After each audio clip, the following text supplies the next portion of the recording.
of them just fall into the category of, I think, party dysfunction, and the party is still working through that dysfunction. I mean, now we've got this situation where the superdelegates won't vote until the second ballot. Well, with this big a field, odds are there's going to be a second ballot. So we're going to be back to arguing about superdelegates in another 6 or 8 months. Just, mark my words. And I think it's really unfortunate. But, the party is moving in the right direction. I'd like to see it move a little faster. Robbie, thank you for the call. Kelly in Berkeley, California. Hey, Kelly, what's up? Okay, hi. I wanted to talk about, thank you. It's been a wonderful day listening to all the different opinions. Thank you. I can hardly hear you, though. Can you crank her up, Sean? Thank you. Is this better? I want to talk about ranked choice voting. Yes. And we do this in Berkeley, and there's 2 examples from the 2016 election, our mayor and one of the council members. And in ranked choice voting, the person who comes in last, then that person off. What? That person who comes in last gets dropped off, and your second choice becomes your choice, right? Then their second choice, then their second choice votes get redistributed. Correct. And then they keep moving up the line. So on the council member, there were 3 people, and the person who initially came in second, Cheryl Davila, when the votes were redistributed, she took the lead and became the elected council member. Yeah, there you go. I did a very bad job of trying to explain this yesterday, and somehow I got into this thing about the person at the top. It's really the person at the bottom. That, if I had voted for Ralph Nader because he came in very last, then my vote would have been redistributed to Al Gore, to use my example from yesterday. Kelly, thank you. Thanks for clearing that up, and thanks for making that point. I appreciate it. It's 47 minutes past the hour. You're listening to Thom Hartmann. Visit ThomHartmann.com for audio and video archives. It's the program where we dare to ask, is Walmart a person? And we dare to say, no, not a chance. Give me a break. We'll be right back.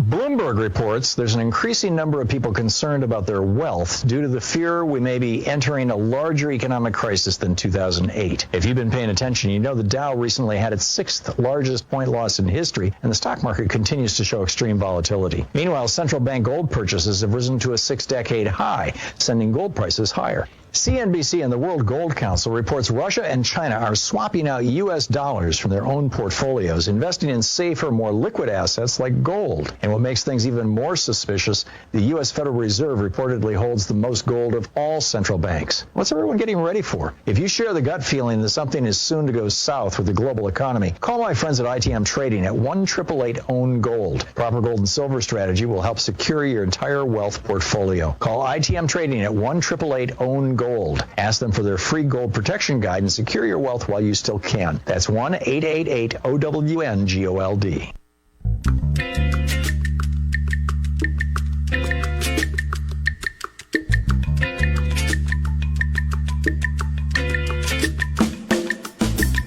This is Scott Harris, executive producer of Between the Lines Radio News Magazine, which can be heard on demand and via app on the Progressive Voices Network, and streaming every Saturday between 2 and 3 p.m.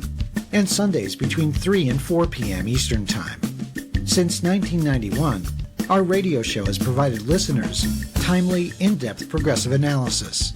Between the Lines' ongoing mission has always been to provide alternative points of view and analysis about global conflicts over resources, economic warfare being waged against the nation's working and middle-class families to benefit Wall Street, groups working to counter the wholesale destruction of the planet's environment, and to inform our listeners about the dangerous erosion of civil rights, civil liberties, and free and fair democratic elections.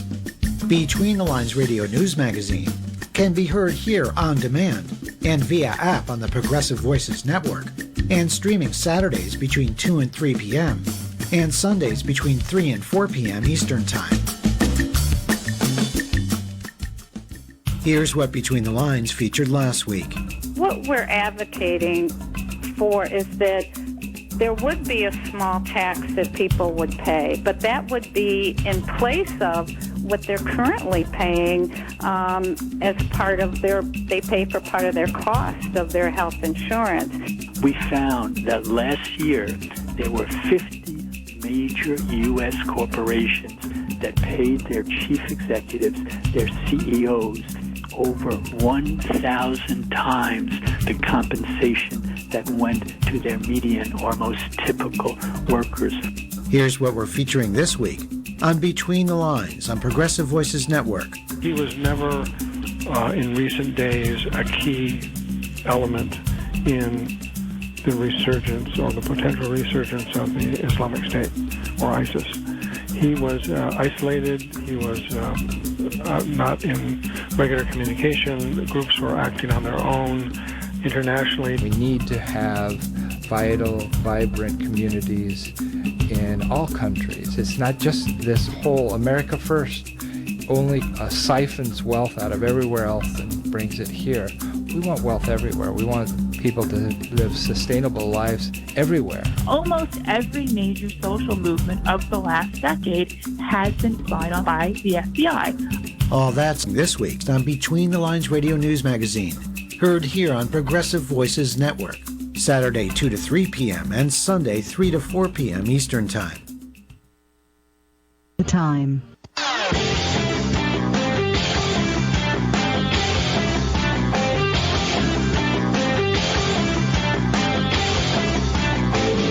Recently, over 100 million people had their personal information stolen in a major data breach. Social security numbers, contact details, credit scores, and more, all taken from Capital One customers. It's a good chance you were affected. These kinds of attacks are getting more frequent and more severe. And it's not just Capital One.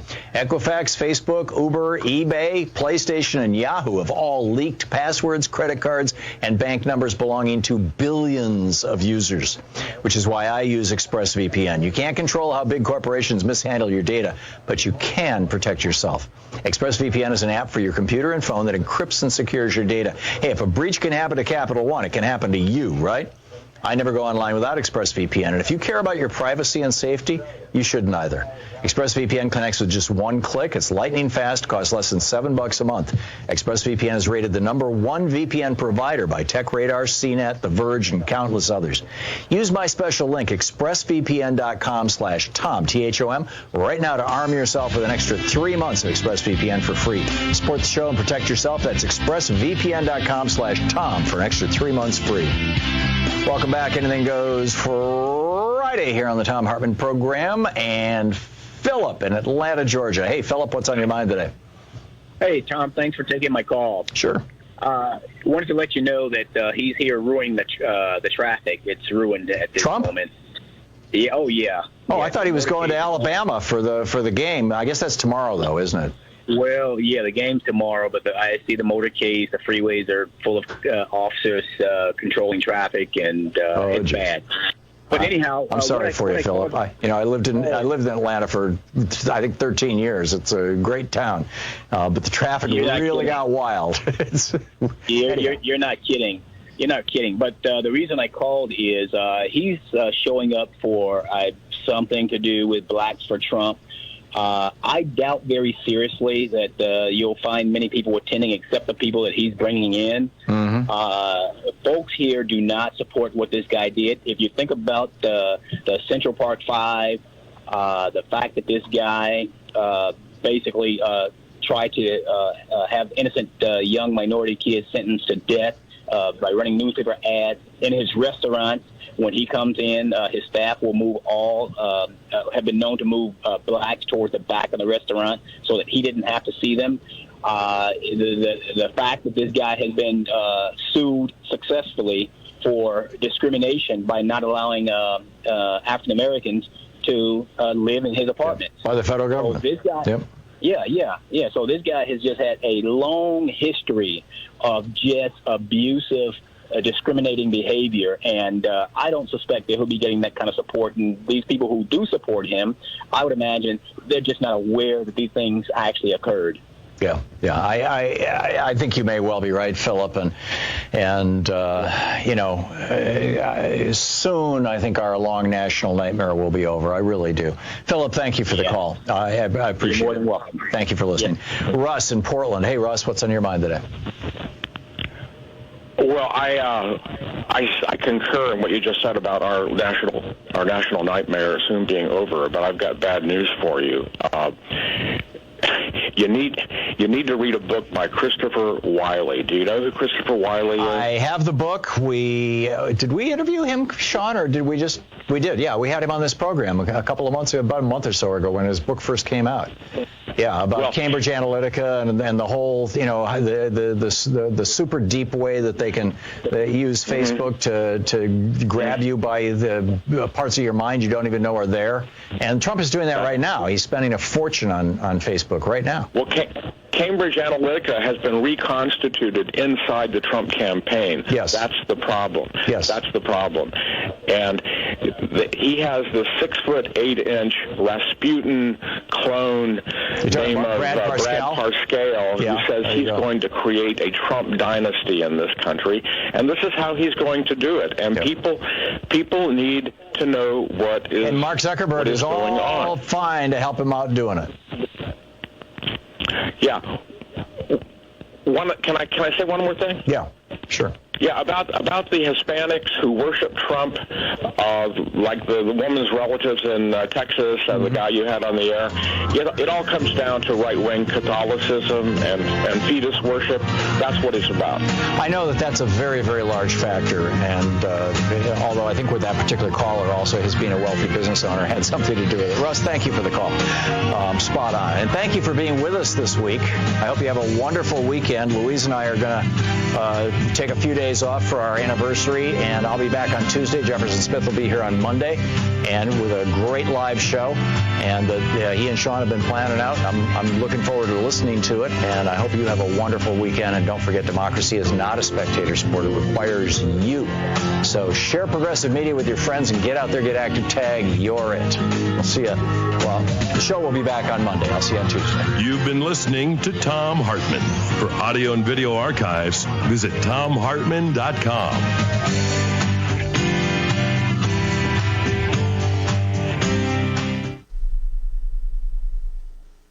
Hey, people are always asking me, Tom, is the X chair really as comfortable as you say it is? And my answer is always yes. In fact, I probably don't do an adequate job describing just how great this chair feels. So take my advice. Get one to feel it for yourself.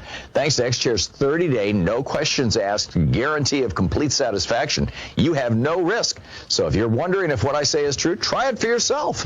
Once you feel the X Chair's patented dynamic variable lumbar support, or DVL, you'll understand exactly why I love my X Chair so much. Take advantage of X-Chair's new financing option and increase your productivity with the right model for you. The X-Basic, the X1, through the X4. X-Chair can fit your body and your budget.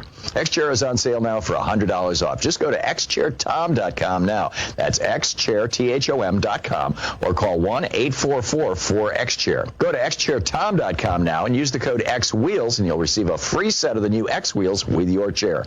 xchairtom.com. Whether you're listening to me, Mark Levine, every Thursday, or me, Leslie Marshall, each Tuesday, Wednesday, and Friday, you can hear us from 3 to 4 p.m. Eastern Time on the Progressive Voices Network. Here's a sample of what you'll hear. President Trump also savaged his hand-picked Federal Reserve chairman, slamming Jerome Powell as an enemy who could pose a bigger risk to the U.S. than Chinese President Xi Jinping. As usually said, the Fed did nothing. It isn't credible that they can speak without knowing or asking what I'm doing, which will be announced shortly. We have a very strong dollar and a very weak Fed. I will work brilliantly with both, and the U.S. will do great. And the president added, my only question is, who is our biggest enemy? Jay Powell or Chairman Xi? What? And that refers to the Chinese leader, and Trump even misspelled Powell's name in his initial tweet before correcting it. I read the news today, oh boy. It's time for Nicole Sandler's What's News from NicoleSandler.com and the Progressive Voices Network. Impeachment investigators on Thursday released the transcripts of State Department official George Kent's testimony, in which he told investigators that he took notes about specific conversations he'd witnessed related to Donald Trump's attempted quid pro quo with Ukraine. According to the transcript, Kent told of multiple times when he told other government officials about his grave concerns about the White House's efforts to have Ukraine launch investigations into Burisma Holdings and a conspiracy theory about alleged Ukrainian interference in the 2016 election. Kent said, quote, POTUS wanted nothing less than President Zelensky to go to the microphone and say, investigations, Biden, and Clinton. Basically, there needed to be 3 words in the message, and that was the shorthand. Kent and the top American diplomat in Ukraine, Bill Taylor, are the first witnesses scheduled to testify when the public phase of the impeachment inquiry begins on Wednesday. Late Thursday, House investigators subpoenaed Mick Mulvaney, the acting White House chief of staff, demanding that he testify Friday morning about his knowledge of Trump's decision to withhold military aid to Ukraine. Mulvaney had already said he probably would refuse lawmakers' demands to testify, and the White House has issued a blanket order against cooperating with the inquiry. But Mulvaney's October 17th press conference, in which he said Trump withheld nearly $400 million in aid, in part to get Ukraine to initiate investigations against Trump's political rivals, a comment he later walked back, has fueled Democrats' impeachment push. From the "you've got to be kidding me" files, according to a spokesman for former New York City Mayor Michael Bloomberg, he plans to file for access to the Alabama ballot before Friday's deadline.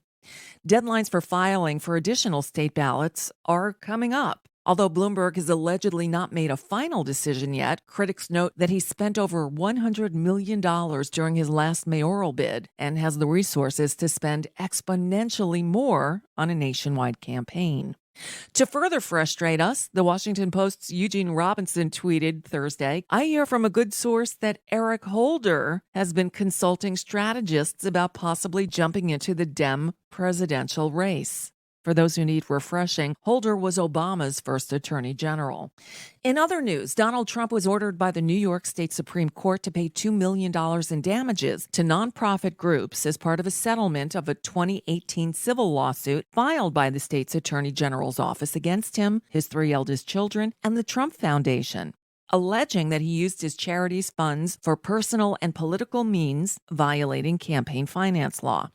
The dispute centered on $2.8 million raised by the since-shuttered foundation at an Iowa fundraiser for military veterans during the 2016 campaign. Trump reacted on Thursday night on Twitter, arguing that New York Attorney General Letitia James is, quote, deliberately mischaracterizing the settlement for political purposes. A warning is coming November 19th. A warning is the title of the forthcoming book by Anonymous, the same person who penned a New York Times op-ed last year, I am part of the resistance inside the Trump administration. According to the first excerpts we've seen, a warning is an appropriate title. Rachel Maddow Thursday night read a few extensive passages that were truly chilling. Although we thought we knew these things about Trump, it's alarming to hear these revelations from someone who was ostensibly in the room when they happened. Here's one example. Early on, briefers were told not to send lengthy documents. Trump wouldn't read them. Nor should they bring summaries to the Oval Office. If they must bring paper, then PowerPoint was preferred because he's a visual learner. Okay, that's fine, many thought to themselves. Leaders like to absorb information in different ways. Then officials were told that PowerPoint decks needed to be slimmed down. The president couldn't digest too many slides. He needed more images to keep his interest and fewer words. Then they were told to cut back the overall message on complicated issues such as military readiness or the federal budget to just 3 main points. That was still too much. Soon, West Wing aides were exchanging best practices for success in the Oval Office. The most salient advice? Forget the 3 points. Come in with 1 main point and repeat it over and over again, even if the president inevitably goes off on tangents. Repeat it until he gets it. Just keep steering the subject back to it. 1 point, just that 1 point, because you cannot focus the commander-in-chief's attention on more than one gosh darn thing over the course of a meeting, okay?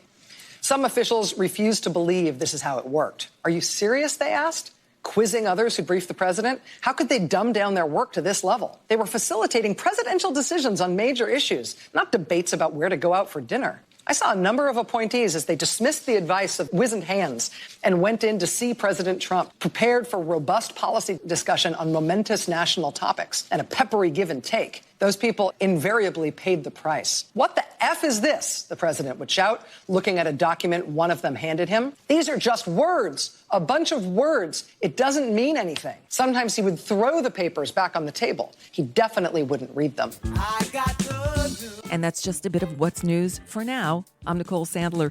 If you appreciate these reports and the Nicole Sandler Show, I hope you'll consider making a contribution. My work is 100% listener supported, and I can't do it without your help. Explore the site at NicoleSandler.com, and I hope you'll click. Mary had a little man. The fault. We believe that all men are created equal. To the magnificent mosaic that is America. From radio beacon to radio beacon. I have a dream today. Change has come to America. Believe it. Knock, knock. Who's there? It's a figment of your imagination. Randi Rhodes Show.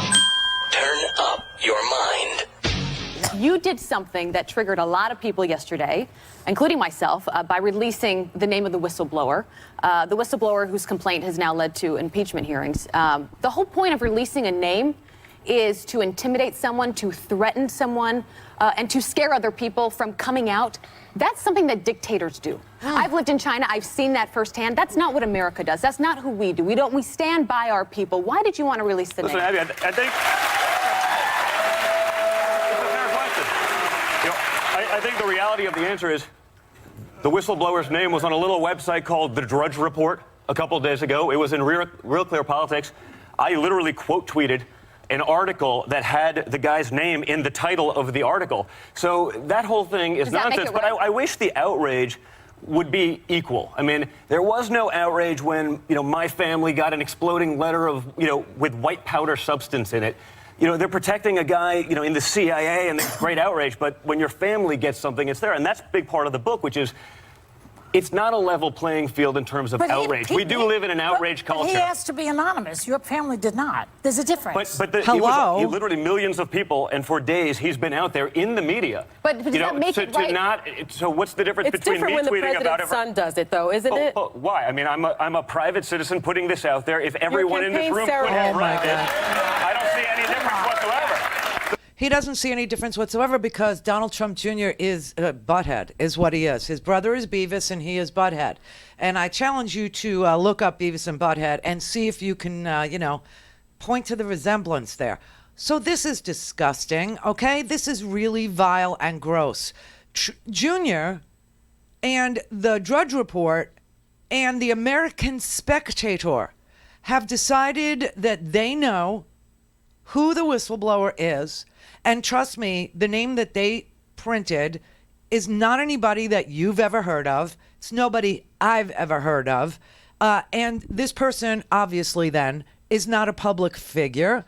This person asked for anonymity. Donald Trump Jr. never asks for anonymity in anything that they do. They just want to hide things that need to be made public, like tax returns and business records, and whether or not they're still enriching themselves off of foreign business deals while their father is president of the United States and Ivanka is a senior advisor to the president of the United States. But this is just so sick that is what Donald Trump Jr. is doing, that he is tweeting out the name, a name you've never heard of a CIA intelligence officer who doesn't have Secret Service protection. Donald Trump Jr. and his whole freaking family have Secret Service protection. And he's sitting there going, well, there was no outrage when, we got some package of white powder, which, by the way, I never heard of. Probably because it was intercepted by the post office before it ever made its way anywhere near the president of the United States or his children, because they all have Secret Service protection. That's number one. Number two, Donald Trump Jr. is sitting there trying to sell a book. If his last name wasn't Trump with a junior after it, do you think anybody would be interested in anything he had to say about anything ever? This is really vile. This is really disgusting. And of course, you don't need the whistleblower to testify. The whistleblower had no firsthand knowledge, which they were very big on telling you. The whistleblower said in his complaint that more than half a dozen senior White House officials had come to him to report to him that the entire State Department was being used for political purposes by the President of the United States. And in fact, all those witnesses have come forward now, and they all tell the same damn story. Every single one of them, without having the benefit of seeing anyone else's testimony, are all saying the same thing under oath to the House deposition, takers, who are Republicans and Democrats. They are sitting there. They're being questioned by both Republicans and Democrats. They have to take their depositions because Bill Barr, the Attorney General of the United States, will not allow for a special prosecutor to be appointed to find out whether or not the President of the United States committed bribery, literally extorted a foreign ally of ours who is currently in a shooting war with our biggest adversary, Russia. I mean, this is so sick. So, of course, they had to do their own depositions. Did they keep the Republicans out of the room? Absolutely not. No. And everybody's telling the same damn story. So you don't need the whistleblower because the people that are testifying have the firsthand knowledge. This is like saying that you need the person that phoned 911 to report gunshots. The police show up and they find a dead body and a man holding the gun. What do you need the person that called 911 who said they heard gunshots for? Answer, you don't. You need the guy holding the gun, and you need the police and the police report. You need the ballistics report, right? I mean, it's just so stupid. And it's like, the person that called 911 likes Barack Obama or voted Democrat once. This is very sick and sad. They are flailing. And the reason they are flailing is because everybody is telling the same story. And the story, in a nutshell, is that Donald Trump committed an act of bribery. And in the Constitution, everybody's focused on high crimes and misdemeanors. But in the Constitution, it also says bribery, high crimes and misdemeanors are impeachable. And this is what he did. He wanted to effect a bribe. He was holding $400 million in this hand and saying, you won't get it unless you do this for me. And what the for me is for me personally. It's to enhance and help me in my political aspirations to be reelected president in 2020. I want you to lie to your people. I want you to go to CNN. Oh, and by the way, we now know that Zelensky was just about to, they said, there was no quid pro quo. You know what? Zelensky was told that he needed to step up to a microphone and he needed to talk to CNN. This is what Donald Trump, literally, it was so specific. He wanted Zelensky to give an interview to CNN saying that he was doing an investigation into the Bidens for corruption and that he was going to look into Burisma, a gas company we'd never heard of, and that he was going to find out whether or not CrowdStrike, a company based in Irvine, California, gave the server, the DNC server, to Ukraine to cover up the fact that Ukraine hacked the DNC. So Hillary Clinton went to Ukraine. This is their fantasy. Hillary Clinton went to Ukraine, told Ukraine to hack her own DNC, and then to take her own emails and the emails of her campaign and the emails of Debbie Wasserman Schultz, the DNC chairman, which clearly showed that the DNC chairwoman had a preference in the primary for Hillary Clinton over Bernie Sanders, and that she wanted to get all this in the hands of the Ukrainians, who would then dump it to WikiLeaks, and WikiLeaks would release it to help her.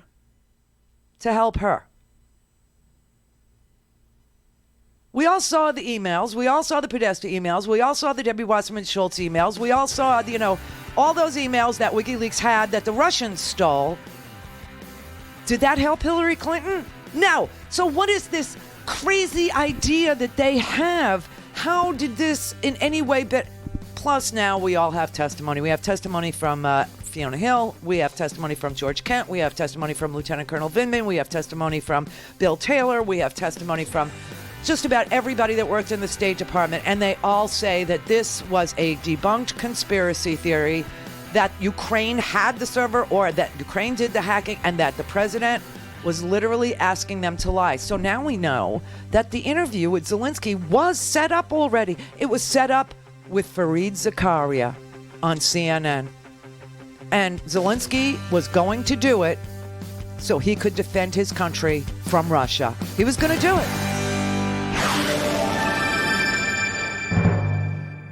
Clear for takeoff. Randi Rhodes Air Force. Air Force. RandiRhodes.com. There are a plethora of platforms for your preference, your viewing preference, your listening preference. Yes, you can watch on Facebook, YouTube. You can listen on Progressive Voices, TuneIn channels, DirecTV 348, Dish TV 9415, Free Speech, Sling, Roku, Apple TV. We are growing, but there is only one platform, only one product that delivers on-demand, filler-free, commercial-free Randi. And that is the Randi Rhodes Show podcast. Get yours and do it your way. Binge better on Randi Rhodes by visiting RandiRhodes.com and click on Buy a Stinkin' Podcast. Or visit RandiRhodes.com and click on Support and support the show. That is how you support our work. That is the way that we finance ourselves. We don't take any salary from any corporate donors, nor do we take a salary from free speech. So visit RandiRhodes.com today. If you need anything from a simple home repair to a major remodel, you need to know about Home Advisor. It's a totally free service that instantly connects you with top local service pros. Home Advisor is a very easy way to find a home contractor, and for me, it's the only way. You can use Home Advisor for everything. Your house cleaning, your painting. Electricians, plumbers, handymen. We've had nothing but fabulous every single time. Just select the type of work you need done, and Home Advisor's ProFinder technology instantly finds top pros in your area. You can read customer reviews of the pros, even use their cost guide to find out what hundreds of other repair and improvement projects cost in your area. I think everybody should use Home Advisor. In fact, I tell everybody to use Home Advisor. Home Advisor is a total solution to any type of work you would ever want to do around your house. And best of all, it's completely free. Go to HomeAdvisor.com or download the free app. Home Advisor. I'm Rick Smith, and this is Labor History in 2. On this day in labor history, the year was 1982. That was the day that 11 women graduated from the New York City Fire Academy. They were the first women firefighters ever to serve in the city of New York since the department was founded in 1865. The inclusion of women firefighters did not come easily in New York. In 1977, for the first time, women were allowed to apply to be firefighters. Although many women had passed the written part of the exam, they were continually denied employment because they failed the physical test. The women sued citing discrimination. One of the leaders of the suit was applicant Brenda Berman. The federal district court in Brooklyn sided with the women. Not everyone was happy about the decision. A group of demonstrators came to City Hall before the graduation with signs reading, quote, "I want to be saved by firemen." The Uniformed Firefighters Association also challenged the ruling. They tried to block the ceremony in the courts, arguing that training requirements had been changed to accommodate the women. Despite the legal challenges, the ceremony went on as scheduled. In his speech, Mayor Ed Koch said, quote, "As all of us have known all along, bravery and valor know no sex." After the graduation, the controversy over women firefighters continued. The women often faced sexual harassment on the job and vilification on the editorial pages of the city's newspapers. Bumper stickers reading, quote, "Don't send a girl to do a man's job," could be seen on the car bumpers of many male firefighters and at the city's firehouses. The women firefighters stood up to the harassment, testifying before the city council and holding street demonstrations to bring awareness to the discrimination.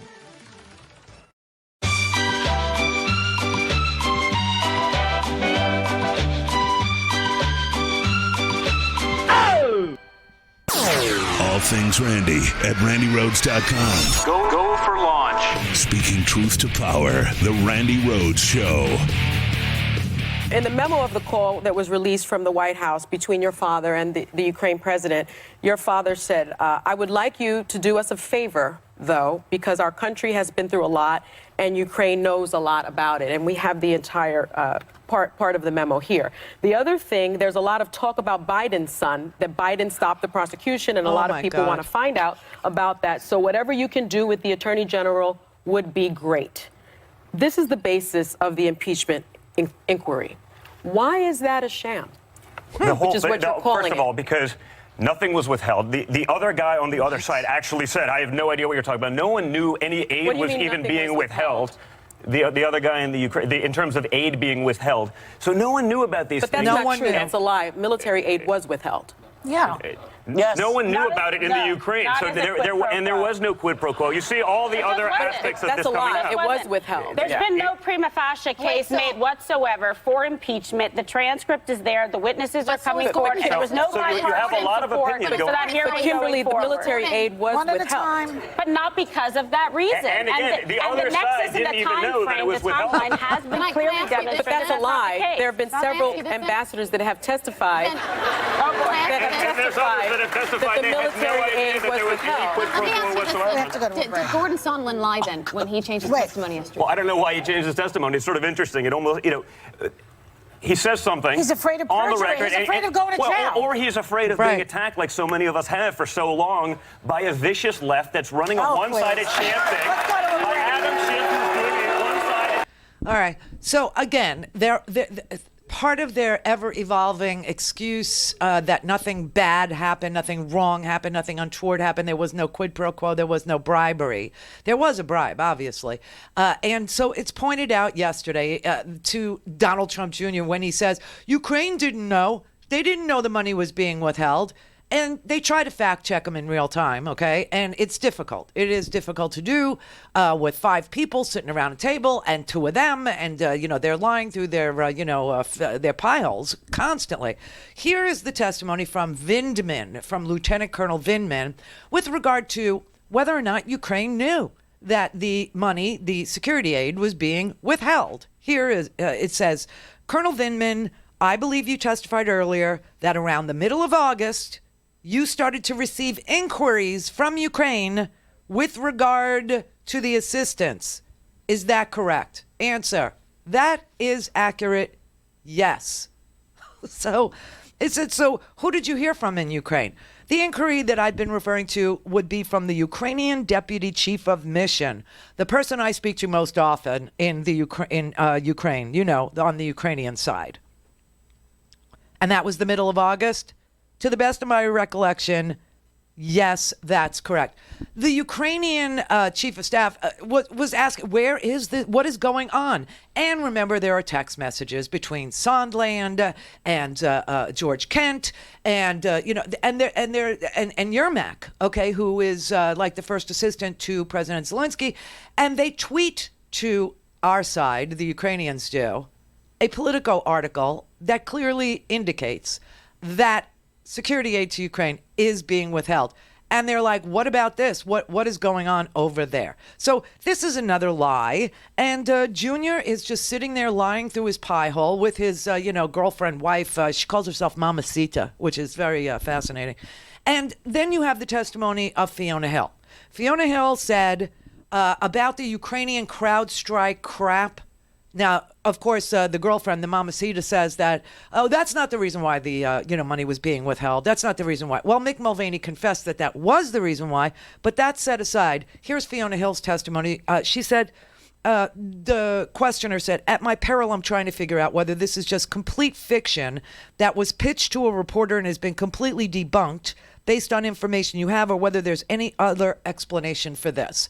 And this has to do with the portion of the call which, talks about CrowdStrike, and then there's ellipses, ... some very wealthy Ukrainian has the server, ... right?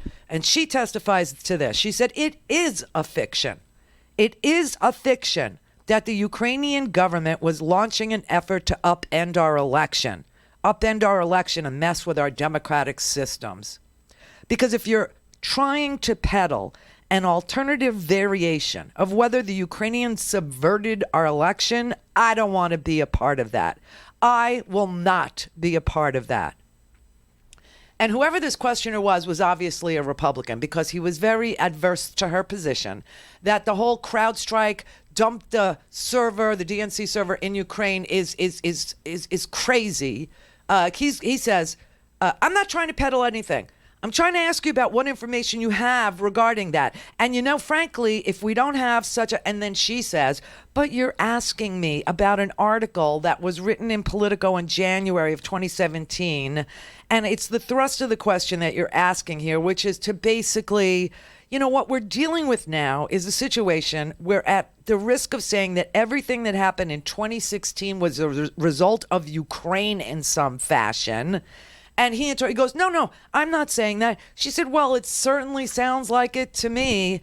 And I'm just trying to basically say here that I have very obviously strong feelings about our national security. And I just want to, if I've done anything to leave a message with you, is that we should all be greatly concerned about what the Russians intend to do in 2020. And any information that they can provide, you know, that basically deflects our attention away from what they did in 2016 and what they're planning to do in 2020 is very useful to them. And the questioner starts asking about H.R. McMaster, who resigned, you know, and Homeland Security Tom Bossert, who resigned, you know. And the question to Fiona Hill is, I would like you to find out what happened with this whole situation with Ukraine. They say CrowdStrike, ... Reading her the transcript or the memo or the transcript, ... I guess you have one of your wealthy people, ... The server, they say Ukraine has it. Do you know what President Trump was referring to when he was asking Zelensky to look into these things? And she says, clearly, this all seems to be an alternative theory for 2016 at the beginning here. The whole situation with Ukraine. You've been asking questions all along that Ukraine might have interfered in the election, particularly with references to CrowdStrike. Tom Bossert has already spoken out publicly against this. And we spent a lot of time with Tom and General McMaster and others trying to refute this in the first year of the administration.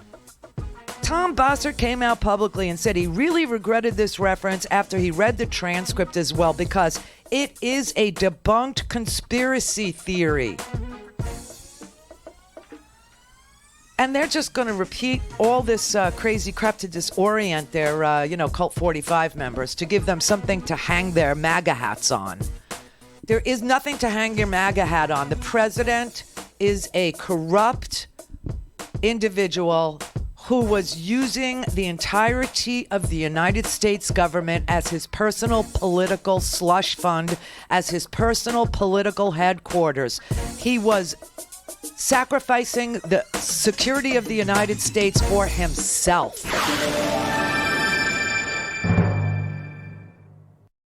Clear for takeoff. Randi Rhodes Air Force. Air Force. RandiRhodes.com. Hello, Herky Jerky lovers. Happy Thanksgiving. I have to tell you that Jason at Herky Jerky is our first advertiser that we ever had almost 3 years ago. And now this Thanksgiving season, Jason is a big, big believer in what we do and what we fight for here on this show. And he understands that without our listeners and our subscribers, that the Randi Rhodes Show wouldn't exist. And because it does, he's able to introduce the world to his amazing jerky. So this month, the month of Thanksgiving, 20% of every order you place this month, every order placed this month goes directly back to the Randi Rhodes Show. Think of it as a fundraising drive or a donation to our show. Anyway, it's a win-win for everyone who gets involved. You just type Randi in the comments section on the checkout page so Jason knows the order came from you. Call him directly if you like, 215-479-6280, or visit him at herkyjerky.com, herkyjerky.com. Whether you're listening to me, Mark Levine, every Thursday, or me, Leslie Marshall, each Tuesday, Wednesday, and Friday, you can hear us from 3 to 4 p.m. Eastern Time on the Progressive Voices Network. Here's a sample of what you'll hear. Tom Conway. He is the president of the United Steelworkers, the USW. You know, it's interesting that in 2019 that you and I would have to have a conversation about protecting the right to organize in a nation that leads the world, not just this hemisphere, in freedoms. And one would think that, organizing is one of those freedoms. So I want to talk about protecting the right to organize, and I specifically want to talk about that right via the PRO Act, PRO, the Protect the Right to Organize Act. Tell us how this came about and why it's necessary today. There's all of this nonsense in some ways, talk about make America great again. And it's never really defined. What do you mean when you say make America great again? But if you look back to the period of prosperity in our country, when people generally think about when it was great because union density and acceptance of unions was in the mid 70%. And when you think about 1965, unions were running 70, 73, 75% acceptance in the U.S. People thought well of unions. They served a good role. And incidentally, CEO pay was 20 times what the average worker makes. Now today, they have relentlessly beat on unions and the ability of unions to play a role in the economy, and have done everything they can to sort of push unions out of the role of being very effective. And CEO pay is at 270 times, and union density is down into single digits. And if people can't make a connection between what's happened to America's middle class and the erosion of their purchasing power and the situation where we find ourselves where young people now generally accept they're not going to do as well as their parents, so much of that had to do with having an honest free trade labor movement that could push back against capital and could push back against corporate powers who are sort of taking over our government in so many ways. And when I think about what made America great, it was having a labor movement and a voice for working people to be able to go to their government and make a difference. Again, that's Mark Levine every Thursday. And Leslie Marshall each Tuesday, Wednesday, and Friday. 3 to 4 p.m. Eastern Time on the Progressive Voices.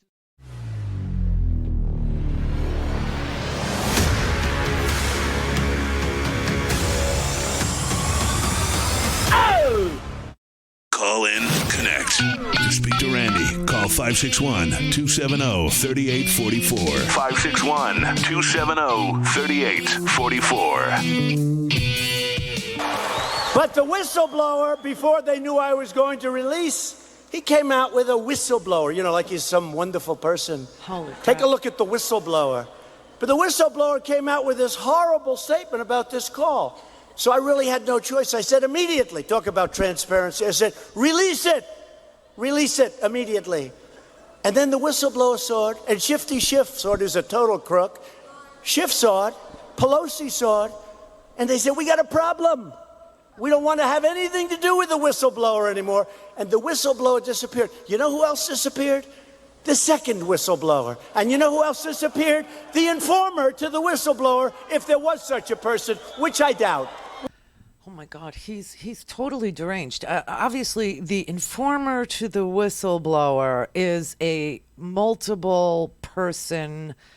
It's not it's half a dozen. It's more than half a dozen. It's senior White House officials. Okay, they all have been sworn and given their testimony. It's Lieutenant Colonel Vindman. It's George Kent. It's Sondland, who had to amend his testimony. It's Bill Taylor. It's Maria Yovanovitch, who was Rudy Giuliani was smearing her and lying about her and defaming her and ruining her hard-earned 30-year reputation. I mean, there wasn't an informant to the whistleblower. It was multiple people who have all been sworn, have all given their testimony. And next week, on Wednesday, the very first of those deposed people will testify in public for us. Next week, on Wednesday, Ambassador Bill Taylor, who took the place of Marie Yovanovitch after Giuliani was successful in smearing her, spreading lies about her, defaming her, ruining her life's work as a foreign service officer dedicated to this country's national security, dedicated to spreading democracy throughout the entire world, especially with respect to Ukraine. I mean, it's just so unbelievable. And we'll hear from her next Friday. Next Wednesday, George Kent and Bill Taylor will testify. And let me tell you something about this threatening of the whistleblower, who is a person who was approached to write to the Inspector General of the intelligence community a complaint saying that multiple White House officials had come to him with credible and urgent stories that all checked out. The IG checked them out and said, yes, this is credible and urgent. And the White House then began to break the law. At that point, the Inspector General was obligated by law to provide that report to Congress. And Joe McGuire, who had been the DNI for all of 2 weeks, testified that he didn't know what to do. He didn't know. The guy who's in charge of the entire intelligence community didn't know what to do when the Inspector General of the intelligence community produced a report saying there was a credible and urgent concern about the president bribing the Ukrainian president. So he goes to the White House counsel. He goes to the Attorney General. He goes to Bill Barr. He goes to Cipollini. And they say, oh, no. Do not give this to Congress. And they broke the law. Joe McGuire testified that he broke the law, but he didn't know. He didn't know, as if ignorance, as the head of the national security apparatus in this country, ignorance of the law, when the IG comes to you with a credible and urgent complaint about the President of the United States extorting an ally of the United States, he didn't know what to do. Like, that's a real defense. I mean, these people have to go to jail. This is so unfreaking believable. But now the whistleblower, it's all about the whistleblower, and the whistleblower disappeared. Which I doubt. So here it is. Here it is. He's holding up some piece of paper. Just came out. It just came out. It's a disgrace. And then he puts it back in his pocket. It's so bad. These people are bad people. And it's so bad what they do to our country. They rip the guts out of a country. Oh my God. And it's a shame. And they shouldn't be allowed to do it. And people should stop. Maybe go to the Supreme Court, maybe, but they got to stop it because we have a country to run. And these people, in order to do things, are willing to do illegal acts. It's an illegal act as far as I'm concerned.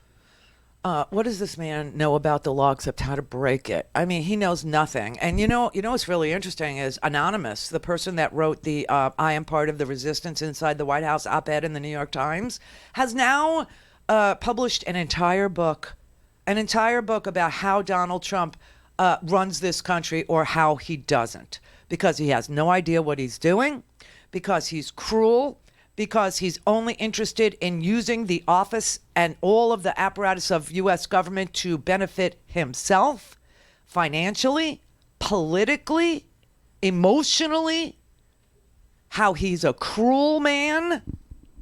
Cruel, that's the word that he uses to describe him. Says he's intellectually challenged. He doesn't understand anything. You can't brief him. He won't read the briefing. If you brief him orally, you can't give him the three main the three main bullet points of the purpose of the meeting. You have to dumb it down to just one bullet point. It has to be on a slideshow. The slideshow deck has to be very thin. It has to include clip art. And it can only deal with one thing at a time. And he doesn't understand anything about how government works. He doesn't understand his oath of office. He doesn't understand the professionals around him. He doesn't. Here's a quote from the book, okay? He said, this is how he describes Donald Trump and the senior officials that work around him. Quote, "It's like showing up at a nursing home at daybreak to find your elderly uncle running pantless across the courtyard and cursing loudly about the cafeteria food as worried attendants try to catch him. You're stunned, you're amused, you're embarrassed all at the same time. Only your uncle probably wouldn't do it every single day. His words aren't broadcast to the public, and he doesn't have to lead the U.S. government once he puts his pants on. This is our president? He says he's a racist. He says he's a misogynist. He comments on every female professional that crosses his path. He comments on their makeup. He makes jokes about their weight. He criticizes their clothing. How did Sarah Huckabee Sanders survive this? I almost feel bad for her, except I don't. He questions the toughness of women in and around his orbit. He uses words like sweetie and honey to address accomplished professionals. He acts the way a boss definitely should not act in any work environment. He uses funny accents, like to mock Hispanics. He said, we get these women coming in with like 7 children and they're saying, oh, please help, my husband left me. These women are useless. They don't do anything for our country. At least if they came in with a husband, we could put them in the fields to pick corn or something. He's got a country to run. This is frightening and chilling and disgusting.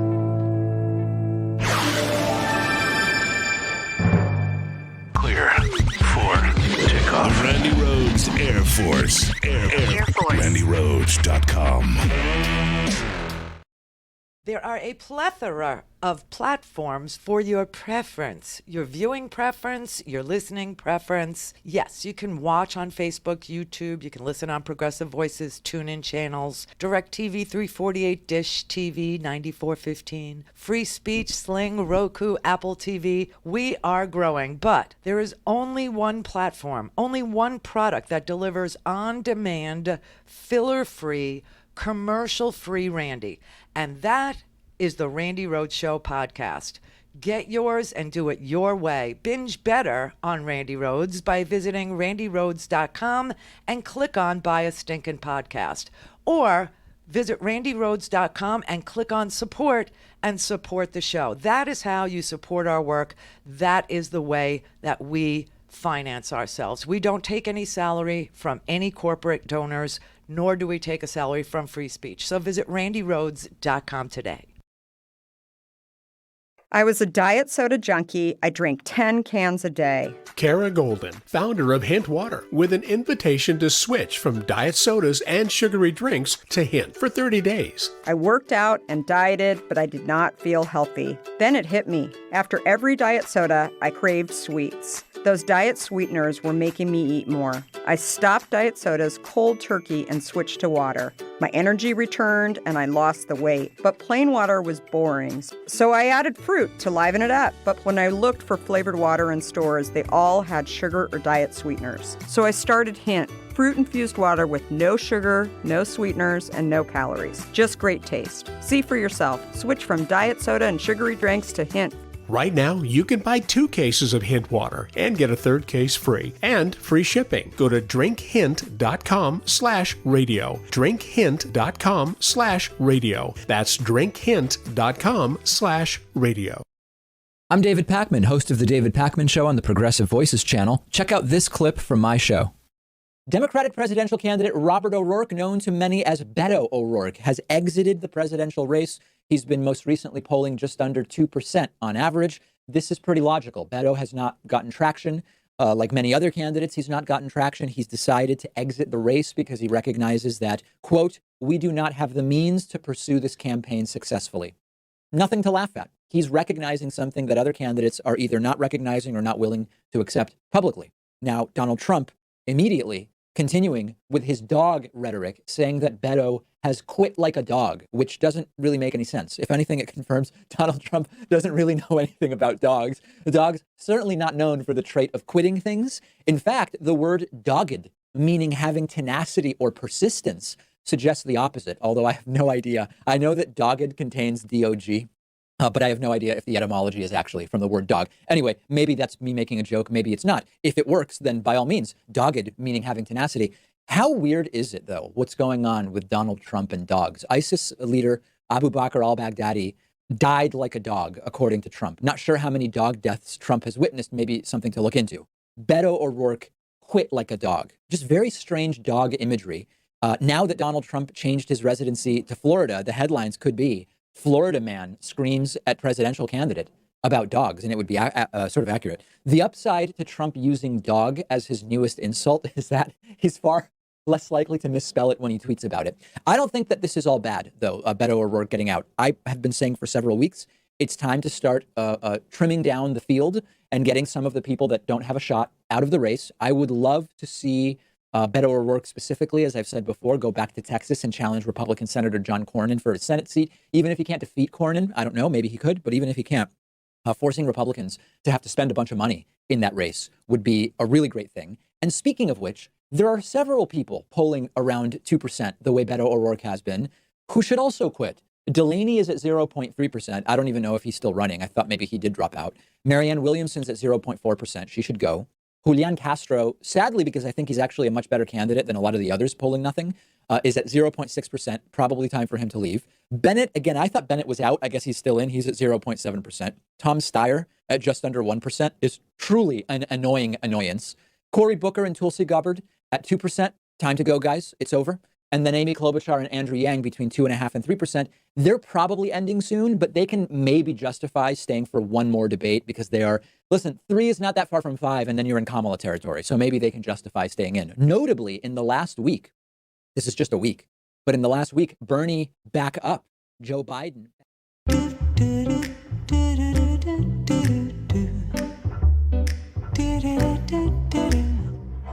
Oh!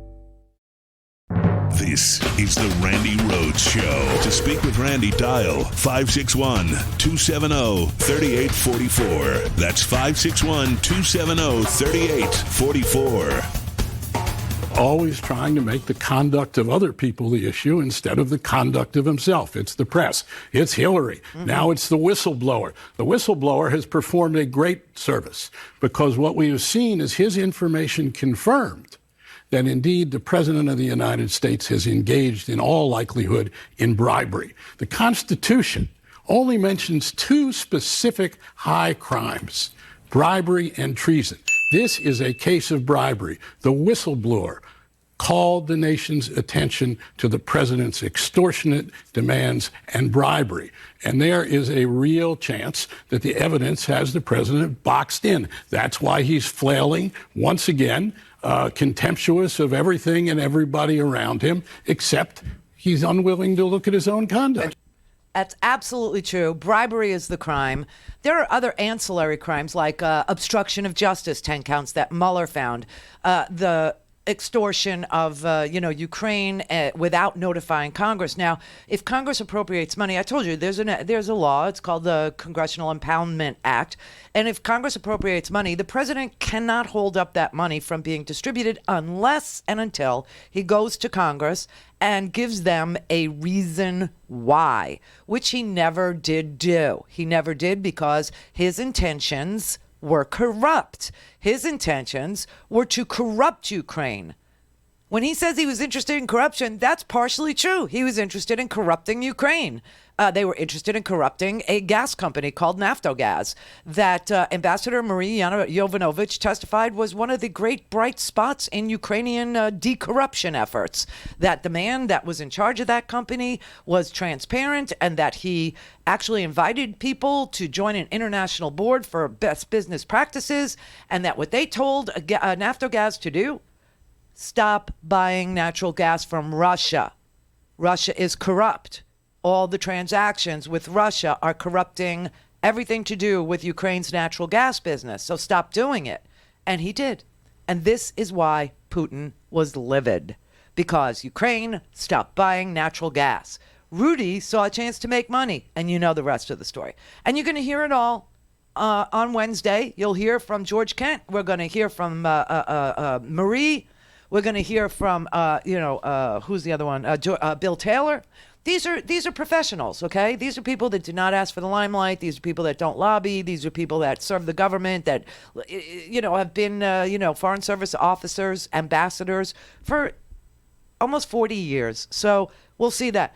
What's really disturbing and what's really corrupt and what's really ugly is that after Donald Trump has given numerous speeches about how this whistleblower is a spy, and you know what we used to do to spies, we used to handle them differently back in the good old days, right? Saying that somebody ought to execute this person as if this is seriously demented, but as if that would make his problem go away. I mean, it's so bizarre that the lawyer for the whistleblower last night, you want to know how off the hook this presidency is? The lawyer for the whistleblower had to write a letter to the White House counsel, Pat Cipollini, a cease and desist letter on behalf of his client. I won't read you the whole thing, but I'll just read you a little part of it. Think about this. A cease and desist letter. I've gotten cease and desist letters, okay? When you work for corporate media and some competing interests, or some somebody that you're trying to blow the whistle on realizes you work for a corporate, they write to your boss and they'll tell your boss, we're going to sue your company unless you tell Randy to cease and desist from criticizing us.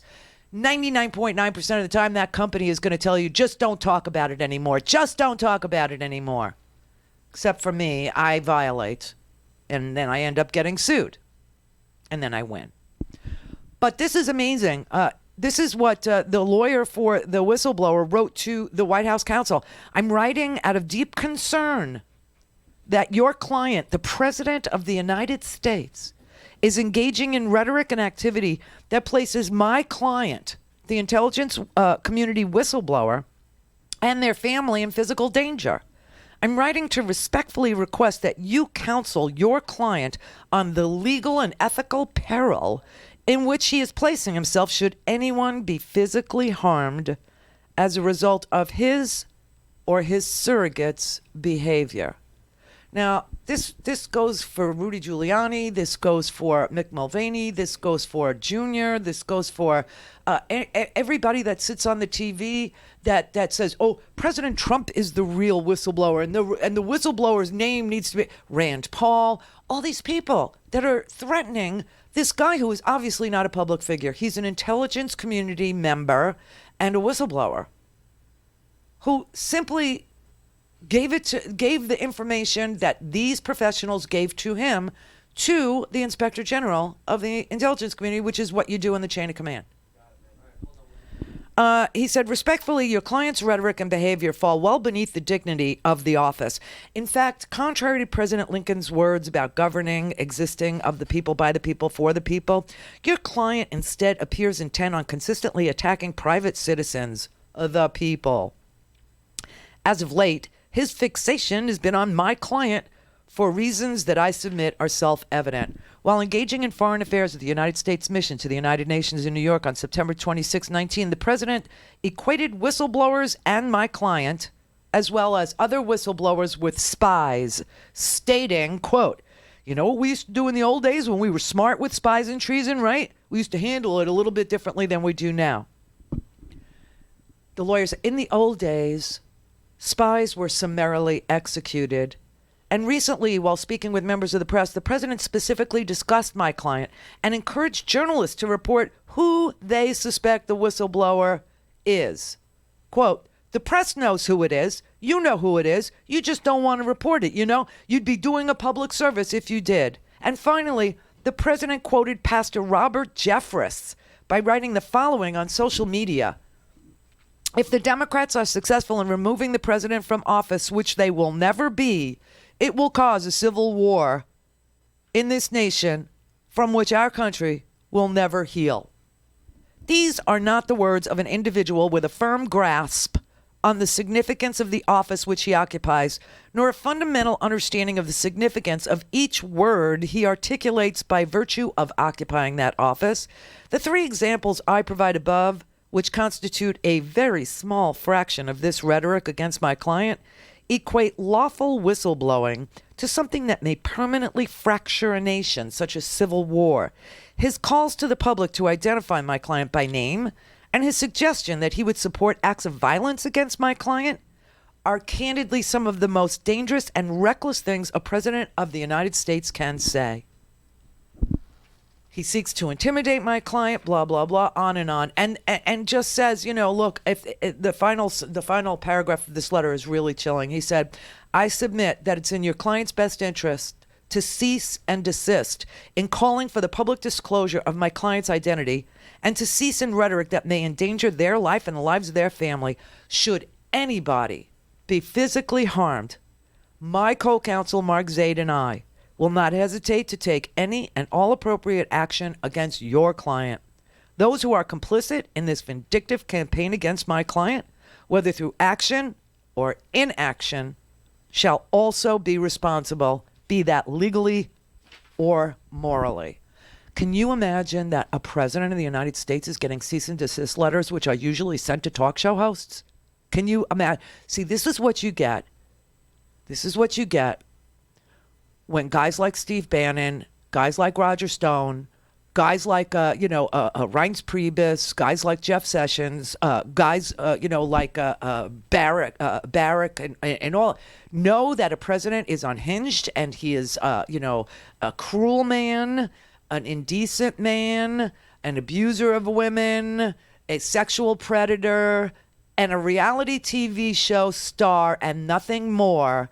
As a joke or as some self-satisfying effort, they decide that they can get anybody elected to the presidency of the United States.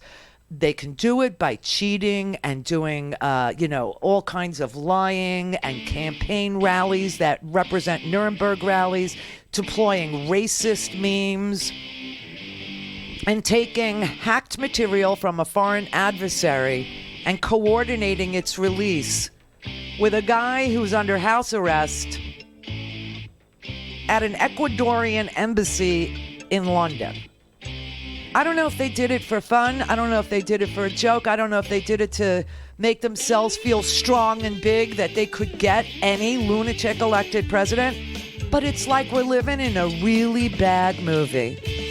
It's like one of those crazy, crazy, dumb-ass movies that we've seen. And they have no regret. They have no remorse. And they'll do it again. And we deserve better. Clear for takeoff. Randi Rhodes Air Force. Air Force. RandiRhodes.com.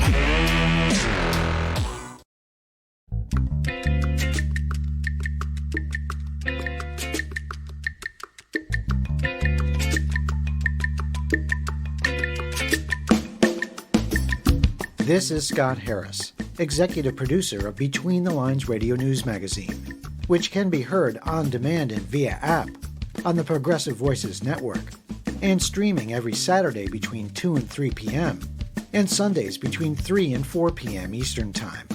Since 1991, our radio show has provided listeners timely, in-depth progressive analysis. Between the Lines' ongoing mission has always been to provide alternative points of view and analysis about global conflicts over resources, economic warfare being waged against the nation's working and middle-class families to benefit Wall Street, groups working to counter the wholesale destruction of the planet's environment, and to inform our listeners about the dangerous erosion of civil rights, civil liberties, and free and fair democratic elections. Between the Lines Radio News Magazine can be heard here on demand and via app on the Progressive Voices Network, and streaming Saturdays between 2 and 3 p.m.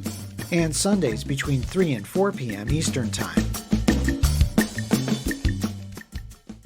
Here's what Between the Lines featured last week.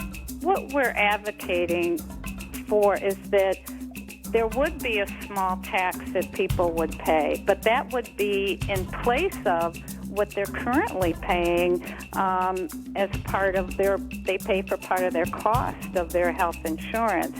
We found that last year there were 50 major U.S. corporations that paid their chief executives, their CEOs, over 1,000 times the compensation that went to their median or most typical workers. Here's what we're featuring this week on Between the Lines on Progressive Voices Network. He was never, in recent days, a key element in the resurgence or the potential resurgence. Now, the top of the hour on the Progressive Voices channel on TuneIn presents the Green News Report. It is clear we have a climate emergency. 11,000 scientists issue dire warning on climate change. The planet just broiled through the hottest October ever recorded. Trump EPA moves to weaken clean water standards again. Plus, they knew, and then they covered it up by putting out disinformation. They deceived not only the public, but they deceived policymakers and the media. Honolulu and Maui sue Big Oil for climate damages. All of those big damages and more straight ahead. From BradBlog.com, I'm Brad Friedman. And I'm Desi Doyen. Stand by for 6 minutes of independent green news, politics, analysis, and snarky comment. And it is a remarkable thing that this president would skip a UN climate change summit on an imaginary problem to address the very real problem of global persecution of believers. Yes, believers in an imaginary bearded flying man in the sky. Oh, we have gone off the rails. This is your Green News Report.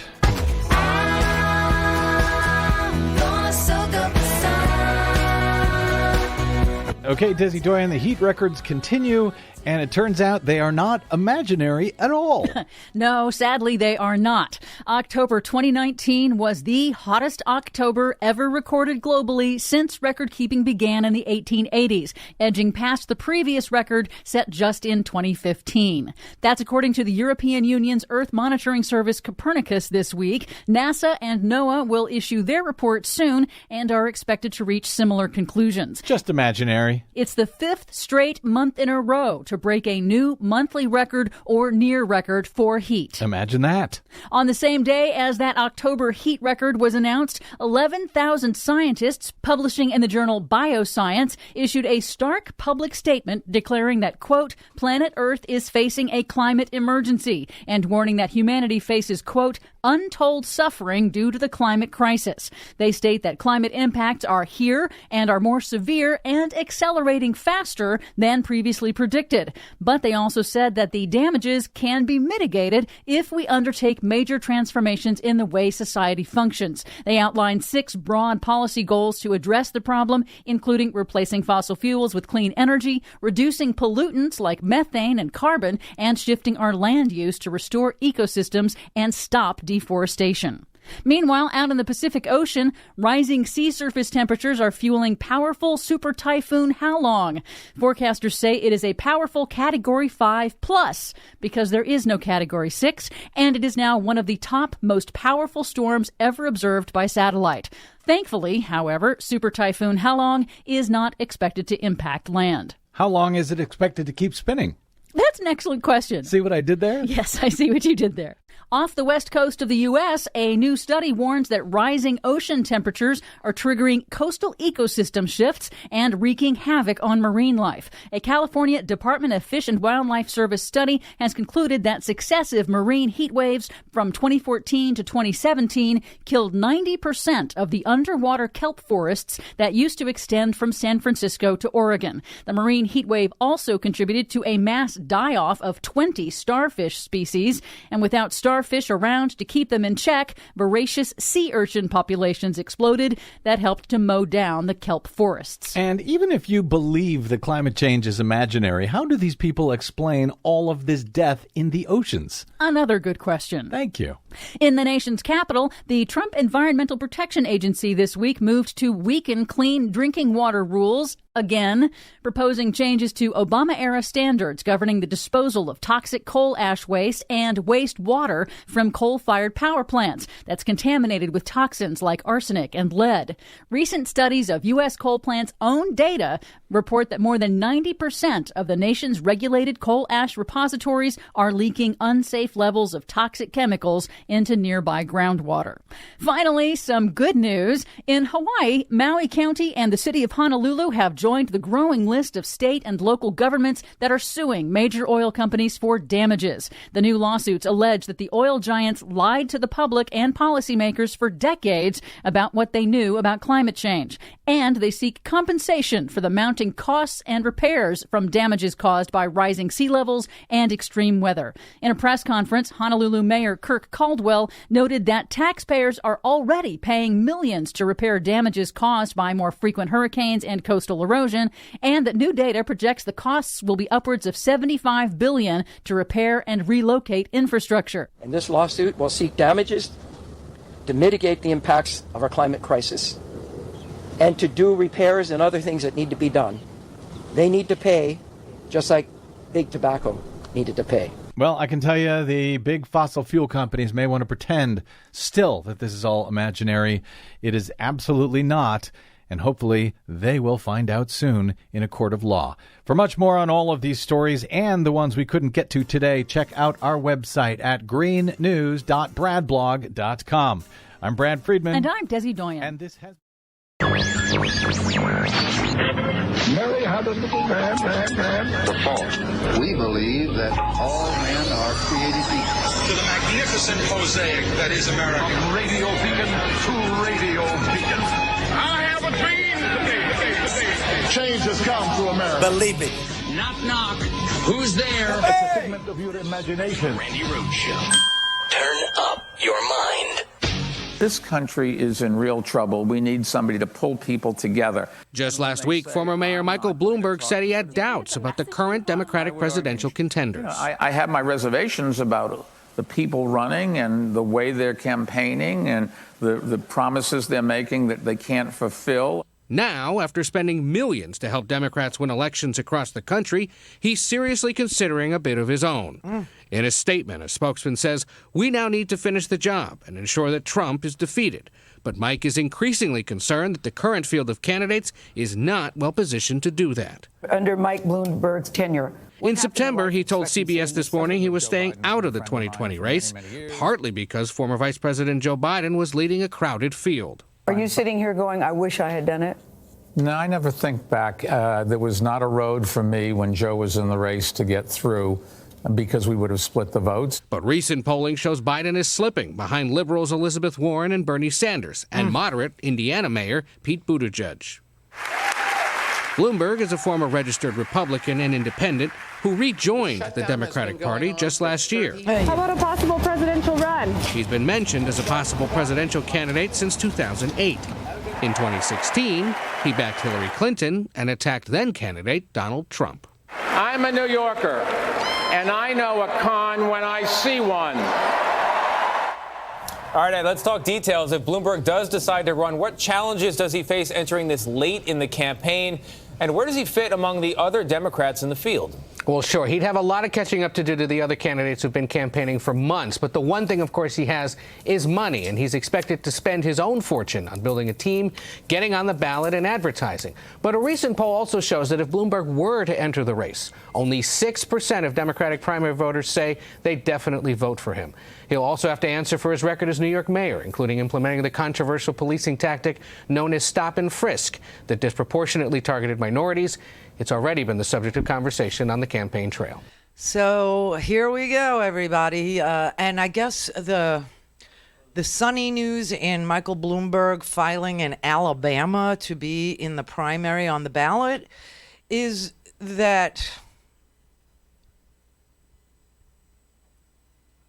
Yeah, I can't think of anything. There's no sunny news about this at all. So I guess the best thing I could say is he's not going to do it as an independent, right? that he's going to do it as a Democrat. And so the Democratic primary voters will get to send a message to him and other billionaires or whatever.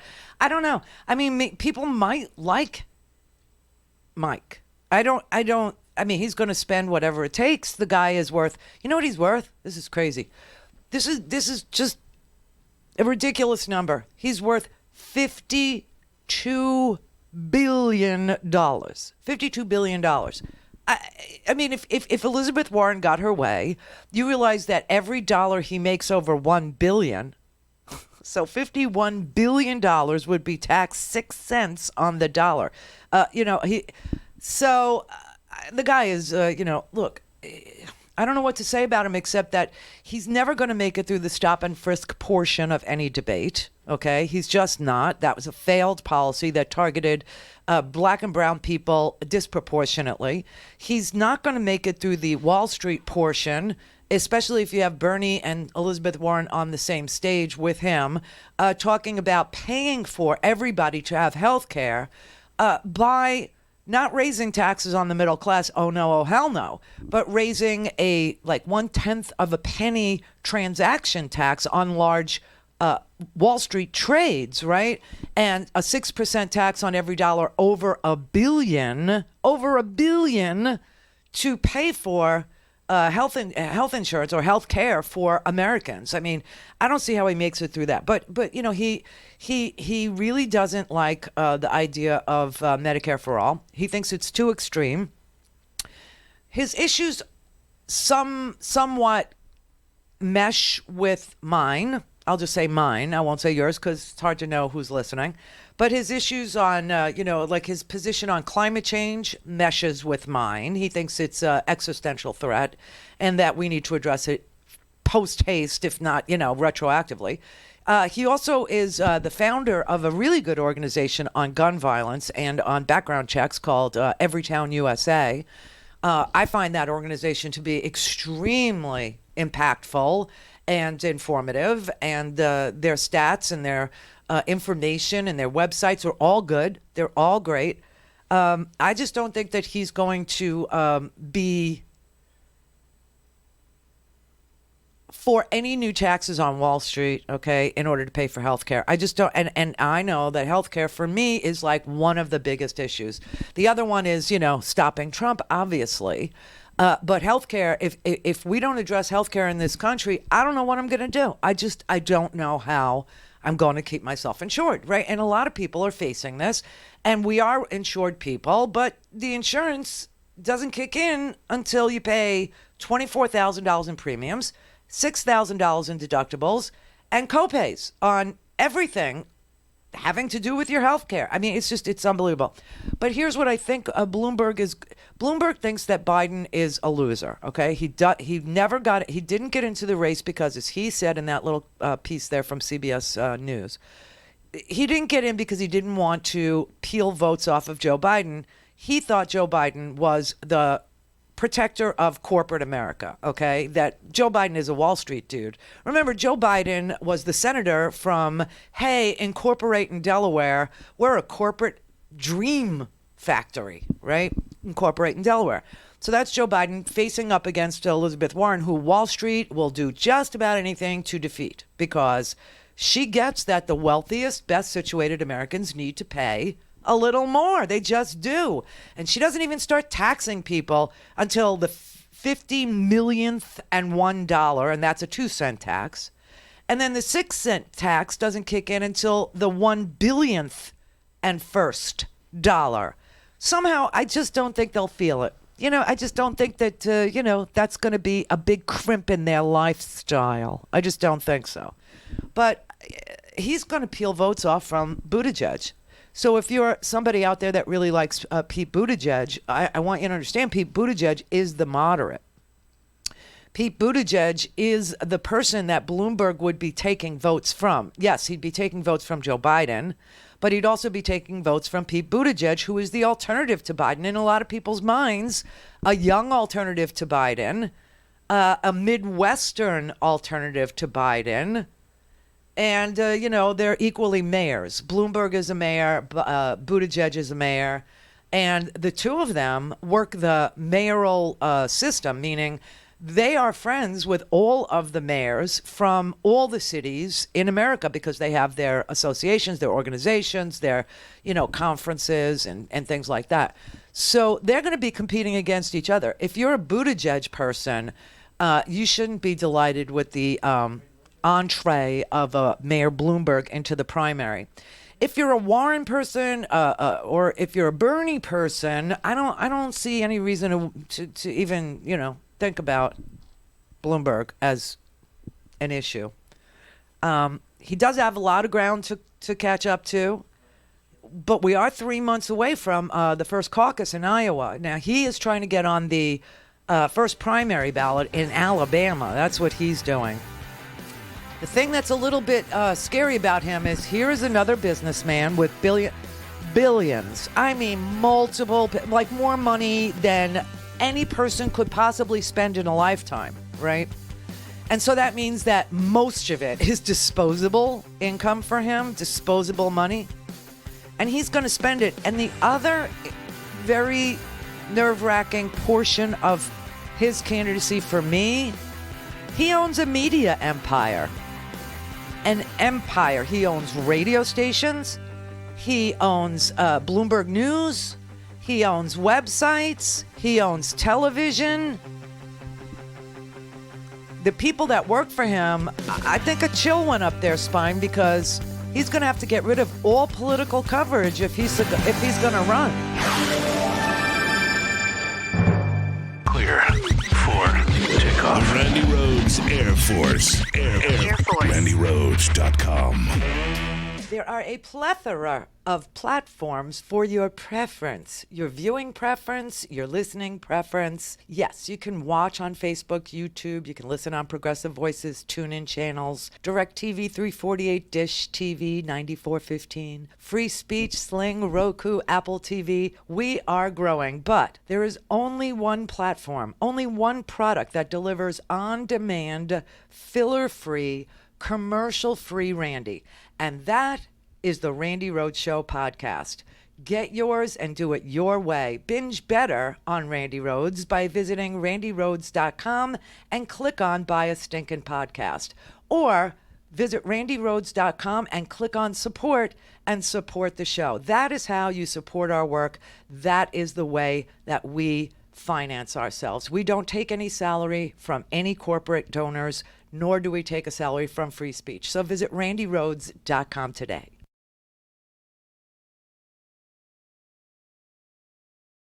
If you need anything from a simple home repair to a major remodel, you need to know about Home Advisor. It's a totally free service that instantly connects you with top local service pros.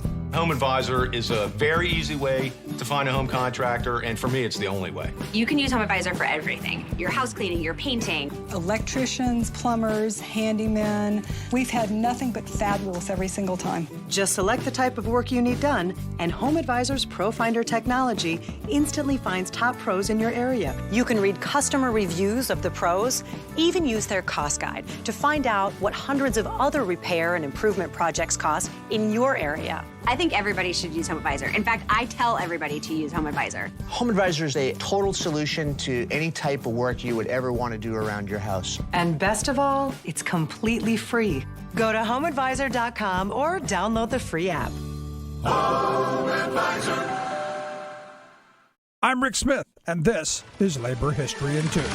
On this day in labor history, the year was 1982. That was the day that 11 women graduated from the New York City Fire Academy. They were the first women firefighters ever to serve in the city of New York since the department was founded in 1865. The inclusion of women firefighters did not come easily in New York. In 1977, for the first time, women were allowed to apply to be firefighters. Although many women had passed the written part of the exam, they were continually denied employment because they failed the physical test. The women sued citing discrimination. One of the leaders of the suit was applicant Brenda Berman. The federal district court in Brooklyn sided with the women. Not everyone was happy about the decision. A group of demonstrators came to City Hall before the graduation with signs reading, quote, "I want to be saved by firemen."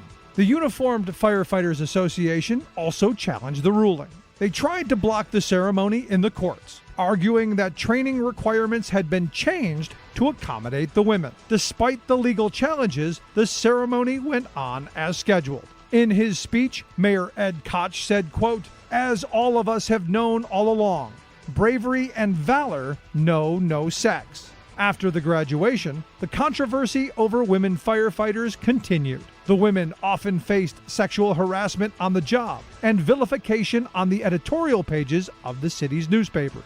Bumper stickers reading, quote, "Don't send a girl to do a man's job," could be seen on the car bumpers of many male firefighters and at the city's firehouses. The women firefighters stood up to the harassment, testifying before the city council and holding...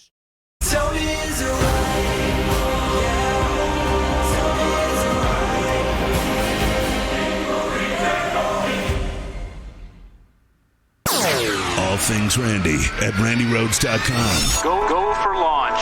Speaking truth to power, the Randy Rhodes Show.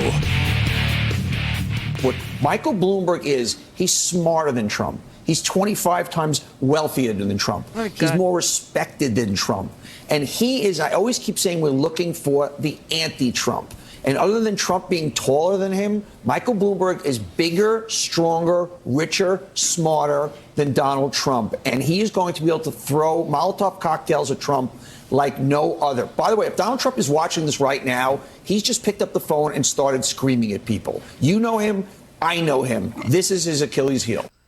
So the reason we're being given that we should, the primary voters in the Democratic primary are pining for a Michael Bloomberg is because Michael Bloomberg is richer than Donald Trump. Do you think primary voters are pining for another billionaire pro Wall Street dude? I don't know. We'll see, when we start voting, right? But he's going to spend whatever he needs to spend. And when you have $52 billion, I would say, $45 billion of it is disposable income. $45 billion.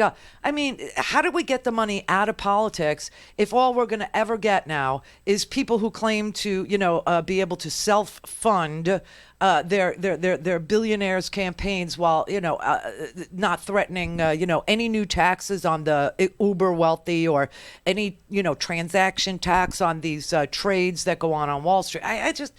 It's not what I'm looking for. It might be what you're looking for, but I would say he's going to pull Biden down below sea level, and Buttigieg, who is seen as the younger Biden, right, the more moderate Biden, is going to be hurt by Bloomberg. Now, Bernie's already said, yeah, that's what we need is another billionaire. And Elizabeth Warren is like, welcome to the race. They're fine. They're fine. But we'll see. Teresa in San Francisco. Randy. Yeah. If Bloomberg is a big supporter of climate change, trying to reverse climate change, how can he not support health care for all? We have coming pandemic due to climate change. How's he going to keep us safe from the coming pandemic? And what disease will we have? Oh, well, 25% of the world's population seems to be ill with tuberculosis. Ooh, TB. What about SARS? TB's big fun. Pardon me? TB was big fun. I know, fun. but it still is very big. And how is he going to save us from these mosquitoes that are bringing us all these wonderful fevers? How is he going to protect us if the government's not looking to see who has contagious diseases? Well, his concern is that we drink too much sugary stuff. That's how he attacks healthcare, is that you, the imbiber of the giant soda slushies, need to stop doing that. That's how he deals with healthcare. That's how he dealt with it in New York. Trans fats need to be removed from all menus. It's all, the onus is always on you when you ask a billionaire, how do I pay for healthcare? Well, you don't really need to. Just stop drinking sugary slushies and stop, going to Miami where, mosquitoes carry dengue fever. It's all about you. Yeah. It's all magical thinking. Self-reliance. It's magical. Yes, yes. No, it's magical thinking is all it is. I know, but that's what I'm saying. For people like us, primary voters who are, on the more progressive side, which is about a quarter of primary voters, right? This is a non-starter for us, but there are people out there that like Joe Biden very much, but they think that Joe Biden has either been dirtied up by this crazy Ukraine thing, or they think that Joe Biden is a gaffe machine, or they think that Joe Biden is, too old. I don't get it because Bloomberg is 77 years old. And some of them are going for Buttigieg. And Bloomberg is going to peel votes from those two, not from ours. Right. I don't know who this is. Richard in Florida. Crazy Ukraine thing. Hello, Randy. Yes. We're on a delay, so turn that down, please. Thank you. I'm turning it down right now. Yeah. You were talking earlier about cease and desist orders. Now I understand why you wouldn't sign with MSNBC. Also, what happened to Ed Schultz? What happened to Ed Schultz? Yeah, he got fired because it was covering Bernie Sanders too much. He did not. He was there for 6 years. That's crazy. Yeah. He didn't get fired because he covered Bernie Sanders too much. That's just ridiculous. That did not happen. James in California. Yes, ma'am. Oh, sorry. I had you on. Apologize. Let's stupid. Oh. Brother David. Sister. Hi. Well, I got a promotion at work, so I have Fridays again. So that's yay. one golden thing. I had not heard about Bloomberg and tossing his hat in. Mm-hmm. I would say no comment. You've nailed it. We don't need another billionaire. At this point, I had to turn off the last debate 2/3 of the way through because it was like a game show. We need to peel off the people that are under 2% in the polls. They need to follow Beto and get Gillibrand's lead, and get it down to actual debating. That's just how I feel about it. I think the next one is the 20th of November, and it's going to have now, I'm guessing, 11 people in it. We entered the Orwellian age with Reagan. Then we entered the Vonnegutian age with Schwab. We have skipped over the Bradburian age, and we are in the Rod Serling age. We just are.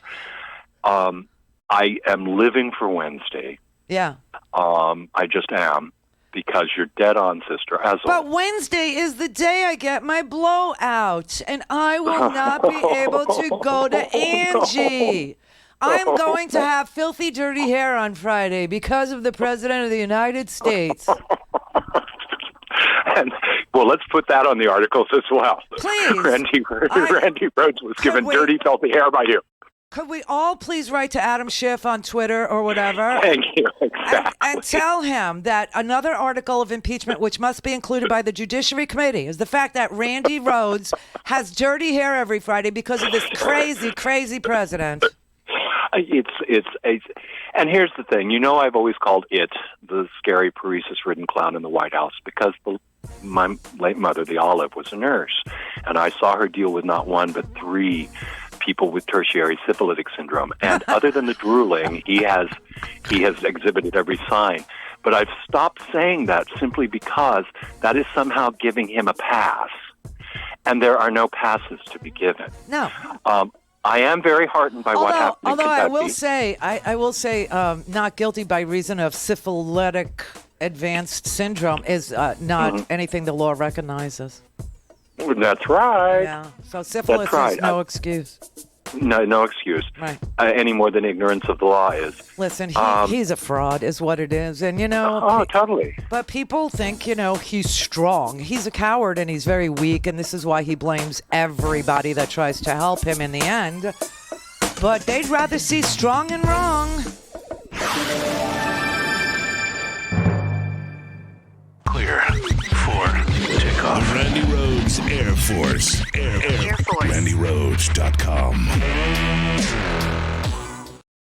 Hello, Herky Jerky lovers. Happy Thanksgiving. I have to tell you that Jason at Herky Jerky is our first advertiser that we ever had almost 3 years ago.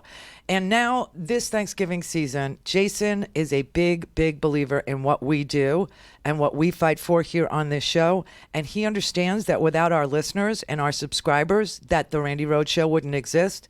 And because it does, he's able to introduce the world to his amazing jerky. So this month, the month of Thanksgiving, 20% of every order you place this month, every order placed this month goes directly back to the Randi Rhodes Show. Think of it as a fundraising drive or a donation to our show. Anyway, it's a win-win for everyone who gets involved. You just type Randy in the comments section on the checkout page so Jason knows the order came from you.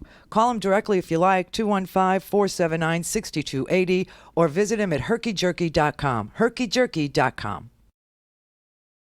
Whether you're listening to me, Mark Levine, every Thursday, or me, Leslie Marshall, each Tuesday, Wednesday, and Friday, you can hear us from 3 to 4 p.m. Eastern Time on the Progressive Voices Network. Here's a sample of what you'll hear. So for about a month, and it's only been about a month, the Democrats, the American people, have been aware that Donald Trump bribed and extorted the government of Ukraine using U.S. tax dollars in order to compel them to intervene in our election by making up a fraudulent investigation into Donald Trump's opponent that he most fears, Joe Biden, and his son. Now, the important part of that is it is illegal to solicit any foreign help in any election. You can't even take a $10 campaign contribution from someone you know to be a foreigner. By the way, resident aliens, people who have green cards in the United States are allowed to donate to campaigns. But a foreign government? Absolutely not. You can't even take – I can't even take a donation. I'm a Virginia state delegate. I represent Alexandria, Arlington, and Fairfax in the Virginia House of Delegates. I can't even take a $10 donation from an English friend of mine living in England. Can't do it. It's, of course, far worse when it's an entire government. And Donald Trump was soliciting the government of Ukraine to help him in his campaign. That's already a crime. But, of course, Donald Trump did a lot worse than that, right? He was bribing the government of Ukraine. He was bribing the government of Ukraine to say, hey, I'll give you something very, very important to you, namely military aid that you need because the Russians have occupied the eastern part of Ukraine. The Russians have invaded Ukraine. Ukraine needs to fight back. They need anti-tank missiles, other military help. And I will give you that aid. I will bribe you with that aid if you help intervene in our U.S. elections on my side. But it's worse than bribery. Because bribery, at least most people who bribe, do it with their own money. Hey, politician, here's $10 million. Now you get me what I need. Trump is worse than ordinary bribery because he's not even bribing with his own cash, right? If he's going to bribe Ukraine to get involved in U.S. elections, which is illegal to do, he could at least pay them out of his own pocket. He's got some money. No, he's bribing them with our money, with our dollars. He's stealing hundreds of millions of dollars in United States taxpayer funds in order to bribe Ukraine to intervene in the elections on his side. Again, that's Mark Levine every Thursday. And Leslie Marshall each Tuesday, Wednesday, and Friday. 3 to 4 p.m. Eastern Time on the Progressive Voices Network.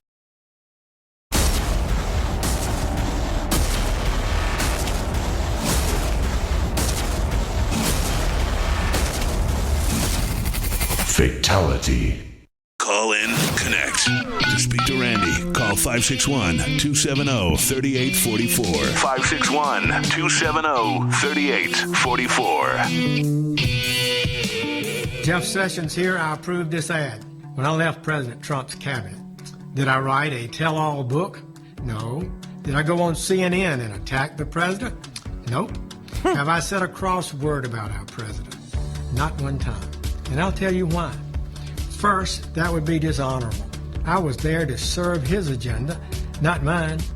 Second, the president's doing a great job. Great job. For America and Alabama. And he has my strong support. Holy crap. Everything's coming out of Alabama. It's like a horror movie. It came from Alabama. Bloomberg is registering to be on the ballot for the primary, the Democratic primary in Alabama. And Jeff Sessions is going to try and get his old job back in Alabama by making hostage videos. Doesn't he look like he's being held hostage by the Trump cult? He's got to, Trump trashed him so hard. Trump talked about Jeff Sessions. He mimicked him. He mocked him. He said he was a bad attorney general. He shouldn't have recused himself. If I would have known he was going to recuse himself, I never would have picked him. He's a bad guy. He's a bad attorney general. He's this, he's that. I just don't. The attorney general says I'm going to recuse myself. I love that man. You know what it's like? It's like a bad episode of Cops. You ever see the episode of Cops where, like, the crazy drunk woman starts beating her husband with a box of Tide because he was cheating on her, and she goes all, violent, and then the cops come, and they, would you love to, what happened? Well, he hit me, and he told me he was cheating on me, and that if I defended myself, he was going to kill me, so I beat him with this box of Tide. All right, ma'am, would you like to press charges? No, I love that man. That is what this is. This is crazy, and it's all coming out of the South. It's all coming out of Alabama. I don't get it. I don't understand this. What is Jeff Sessions trying to prove? That he cannot live without a government job? I don't get what he's trying to do here. I don't see how Alabama, I don't know. I guess he's running against Doug Jones and, Roy Moore. What a crop you get from the Republican Party. This is such a degenerate crew. It's unbelievable. Oh, and Jim Jordan. Oh, Jim Jordan. Jim Jordan is in big trouble, too. And here's a little tidbit for you. This is really sick. So I don't know if you realize this or not, but Jim Jordan is not on the Intelligence Committee. Jim Jordan is not on it. And Jim Jordan is asking to be put on it so that he can abuse all the witnesses who are going to testify against Donald Trump in the impeachment inquiry. Jim Jordan wants to be a member of the Intel Committee. Okay, I don't think he'll pass the background check. How about a little... I don't know. What do we call it? A little trip down memory lane, flashback. This is Jim Jordan. When Jim Jordan was asked about the Ohio State wrestling team doctor who apparently drugged and raped, 14 and 15-year-old boys. And when the doctor wasn't drugging and raping, he was taking the boys into the shower, exposing himself, okay, and touching himself and relieving himself. I don't know how else to say it. And that it was common knowledge what Dr. Strauss was doing, and that 177 boys had complained to Jim Jordan about this, and Jim Jordan shrugged and said, yeah, we know. I did know Dr. Strauss. He was, he was there when we got to Ohio State, and was continuing to work at Ohio State once I left. Knew the doctor.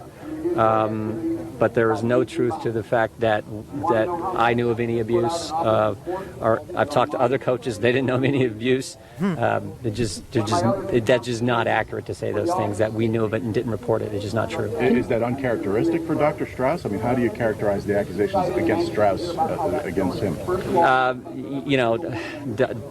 All I know is I never knew of any abuse from Dr. Strauss. Plain and simple. Was the conditions as you described? Yeah, we had a separate locker room, but the shower facility was in the sort of the general area. Yes, he would do that, but they've been our faculty, staff, other students. It's just the nature of how the arrangement was.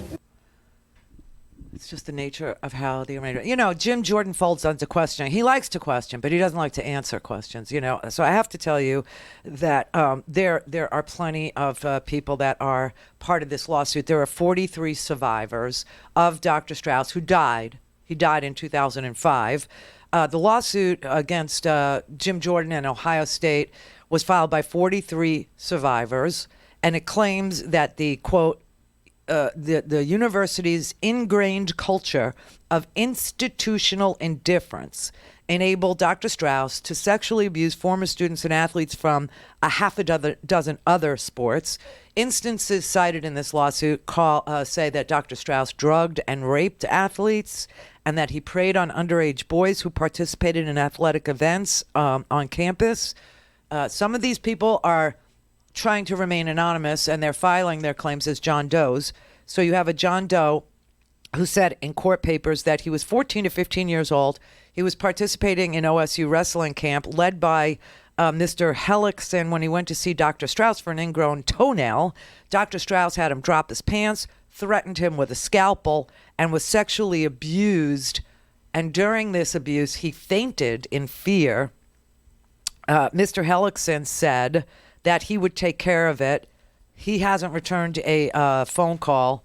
But as far as whether or not Jim Jordan knew, quote, it was common knowledge what Strauss was doing, and the attitude is what it is.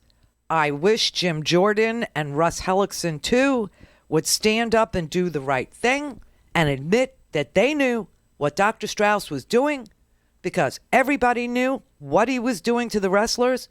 And what was a shock to me is that Strauss tried to do that to me. He was breaking new ground by going after a ref. Okay, so this is a new addition to the lawsuit. A referee says that he told Jim Jordan personally that the Ohio State doctor performed sex acts on him in the shower. And that he would regularly go in the shower and drop his drop trowel and, touch himself and all that in the shower after a wrestling match. And that he reported this directly to Jim Jordan. Jim Jordan was the assistant coach at this time. And he said that the reaction that he got from Jim Jordan at the time was a shrug. And that this was just part of the culture. And you basically had to man up and take it. And Jim Jordan now wants to be on the Intel committee so he can question diplomats and ambassadors who've served this country quietly for 37 years. Clear for takeoff. The Randi Rhodes Air Force. Air Force. RandiRhodes.com. There are a plethora of platforms for your preference, your viewing preference, your listening preference. Yes, you can watch on Facebook, YouTube. You can listen on Progressive Voices, TuneIn channels, DirecTV 348, Dish TV 9415, Free Speech, Sling, Roku, Apple TV. We are growing, but there is only one platform, only one product that delivers on-demand, filler-free, commercial-free Randi. And that is the Randi Rhodes Show podcast. Get yours and do it your way. Binge better on Randi Rhodes by visiting RandiRhodes.com and click on Buy a Stinkin' Podcast. Or visit RandiRhodes.com and click on Support and support the show. That is how you support our work. That is the way that we finance ourselves. We don't take any salary from any corporate donors, nor do we take a salary from free speech. So visit RandiRhodes.com today. I was a diet soda junkie. I drank 10 cans a day. Kara Golden, founder of Hint Water, with an invitation to switch from diet sodas and sugary drinks to Hint for 30 days. I worked out and dieted, but I did not feel healthy. Then it hit me. After every diet soda, I craved sweets. Those diet sweeteners were making me eat more. I stopped diet sodas cold turkey and switched to water. My energy returned and I lost the weight, but plain water was boring. So I added fruit. fruit to liven it up. But when I looked for flavored water in stores, they all had sugar or diet sweeteners. So I started Hint, fruit-infused water with no sugar, no sweeteners, and no calories. Just great taste. See for yourself. Switch from diet soda and sugary drinks to Hint. Right now, you can buy 2 cases of Hint water and get a 3rd case free and free shipping. Go to drinkhint.com/radio. drinkhint.com/radio. That's drinkhint.com/radio. Hello, I'm Casey Hobbs. And I'm Shane Mason, and we're the hosts of Nurse Talk Radio. Here's what we're talking about this week. This court has determined that it cares more about the profit goals of big corporations than it does towards the rights of working people and their families, said NNU Executive Director Bonnie Castillo. This decision undermines their ability to not only protect their economic livelihood, it also poses a serious threat to their ability to act together to address unsafe conditions that threaten the health and safety of their patients. Here with us to talk about all these rulings and why they are so troubling is the National Field Director for National Nurses United, David Johnson. Well, it's part of a long-standing effort by the tiny handful of corporations that dominate our economic and political system to make sure that their wealth and power is protected from challenge from the people who make that wealth for them. In our case, the registered nurses that we represent. Corporate healthcare has a goal here of trying to silence the voice of registered nurses as patient advocates, and they understand fully that individual nurses have very limited power to confront these huge corporations. It's only collectively that registered nurses have the ability to make changes to protect themselves and their patients, and that's why these corporations are going after the right of, in our case, registered nurses to act collectively on behalf of themselves and their patients. So, David, let's talk about the recent Supreme Court ruling. What did the court decide, and why does that matter working people in America and nurses specifically? Well, the court decided in a terrible decision, reversing decades of established law, that it is now legal for corporations to forbid workers to engage in collective action to go after wage discrimination and other forms of injustice on the job, that they will now only be able to, or at least corporations will be permitted to force workers to seek justice only as individuals and not collectively. So, for example, in the past, if an employer was stealing wages, not paying overtime, not paying for missed breaks or lunches, et cetera, workers could get together, registered nurses could get together and file either a class action lawsuit or, at worst, a class action arbitration case. With this decision, corporations now have a free rein to bar any such collective actions and force individual registered nurses to go it alone to seek justice. Thanks for listening. You can find more information about these topics at nursetalksite.com or nationalnursesunited.org. This podcast is powered by National Nurses United, the nation's largest union for registered nurses.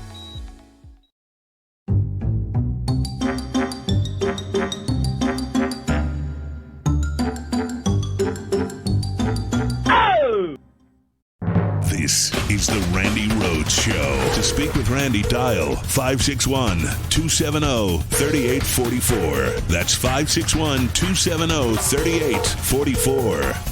All right, the last major thing that happened today, I mean, so many things happened today, it's just unbelievable, but the last major thing is in the Roger Stone trial. The Roger Stone trial is going on in New York City. Why we don't have cameras in the courtroom for this one is beyond me. I am dying to see this for myself. Yesterday, Randy Credico testified, and he testified that Roger Stone committed witness intimidation and threatened his life. And testified that Roger Stone is the reason why he took the Fifth Amendment, because Roger Stone said he would kill him, produced the text messages that said that he was a dead man walking, et cetera, and that Roger Stone would kill his dog, etc. And then today, Steve Bannon took the stand. Wouldn't you love to have seen that? My God, man, this is crazy that we can't see that. So Steve Bannon testified against Roger Stone and admitted that Roger Stone was the access point for the Trump campaign to WikiLeaks. Roger Stone's going to jail. That's just a fact. How long? I have no idea. Because it's, his first offense, everybody. It's his first offense. And he is, after all, 67 years old. But he needs to be locked up with Paul Manafort in the cell next door, and Donald Trump needs to be in the block with them. And then, when Paul Manafort leaves after he's got like 6.5 more years to serve in the federal pen, let Roger Stone have like a 9-year sentence, so he's got at least 2 more years to go when he watches Manafort walk out the door. And Donald Trump ought to die in jail. That's my opinion. That's how, if I were Amy Berman Jackson, the judge in charge, that's what I would do. I would make sure they all were in the same cell block. But if Stone, here's the answer. The reporters, there are reporters in the room. And so I've been watching their Twitter feeds, and they've been, typing as Bannon is testifying, and asked if Stone ever told him he could get access to WikiLeaks and Assange. Bannon replied, never directly, but he implied he had a relationship with Julian Assange. Asked if Stone ever bragged about his relationship with Assange, Bannon replied, I wouldn't call it bragging. I would call it boasting. Can somebody do a Merriam-Webster and see if there's a difference between boasting and bragging? Because I'm not sure there is. And then for some reason they asked if he knew Eric Prince and Ted Malloch, and he said yes, he did for like 5 or 7 years, which is crazy. And then finally at the very end, Bannon said that the emails, they presented him with Roger Stone's emails to Steve Bannon about how he could save the Trump campaign at a time when Trump was, doing terribly against Hillary Clinton. And apparently Roger Stone said he had an idea that could save Donald Trump's butt, except he used a different word. And then he also said, it isn't pretty. I could do something, but it won't be pretty. And then Bannon was asked again after he looked at the emails about the Stone exchanges as Trump was behind in the polls with Hillary Clinton. He said, why did Roger Stone say this to you? And he said, Roger is an agent provocateur. He's an expert in the tougher side of politics. And when you're this far behind, you're going to have to use every tool in the toolbox. So asked about these dirty tricks, Bannon said, they're the kinds of things campaigns use when they've got to make up some ground. And then Bannon was showed an October 4th, 2016 email when Julian Assange aborted a press conference, and the prosecutor asked if the Trump campaign viewed Stone as the access point to WikiLeaks, and Bannon's answer was, I think we did, yes. So Roger Stone was the intermediary between the Trump campaign and WikiLeaks. And what did WikiLeaks have? They were a fence. They had stolen, hacked materials gotten by Russian intelligence, the Russian government's intelligence units, hacked into the DNC server and Hillary Clinton and Podesta's emails, and then fenced them to Julian Assange. And Roger Stone was coordinating the release of these with Julian Assange.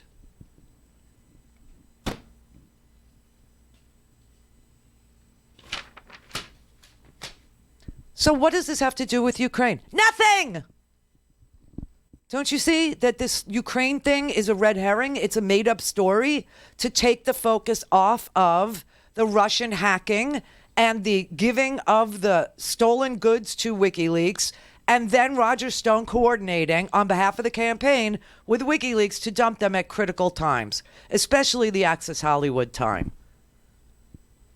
Jerome Corsi, Roger Stone going crazy trying to reach Julia. Dump.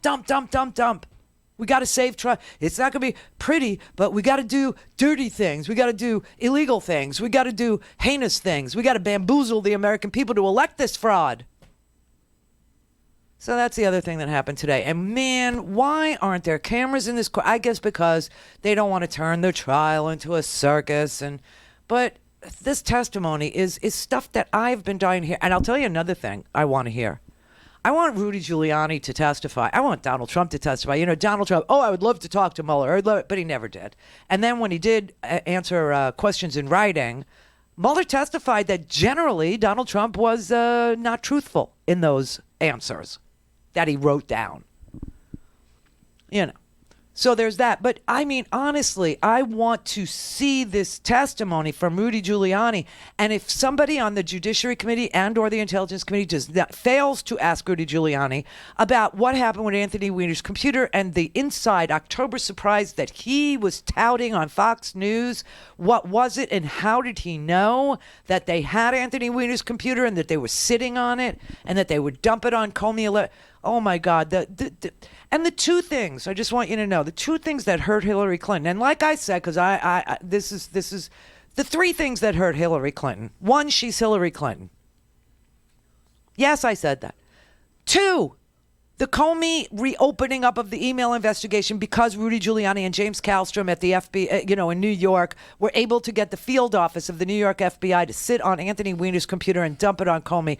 Comey having to send an email to Congress or a letter to Congress saying that he got a new computer that's got emails from Hillary, got to open the investigation.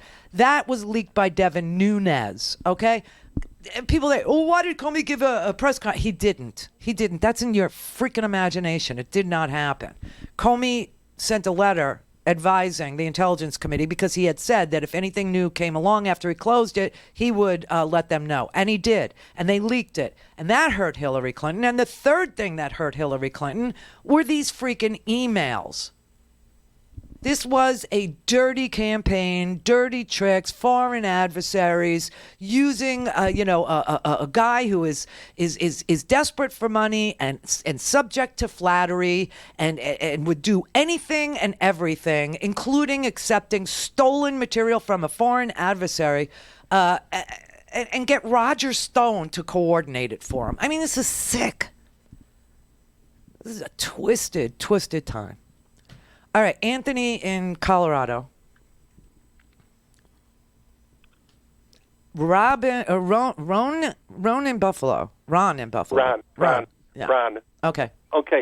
I've been listening to these guys on MSNBC, and they seem to be, at least some of them, the Morning Joe, and that seem to be singing the praises of Bloomberg as a possible, a victor. Don't they realize how close his relationship with Rudy Giuliani was?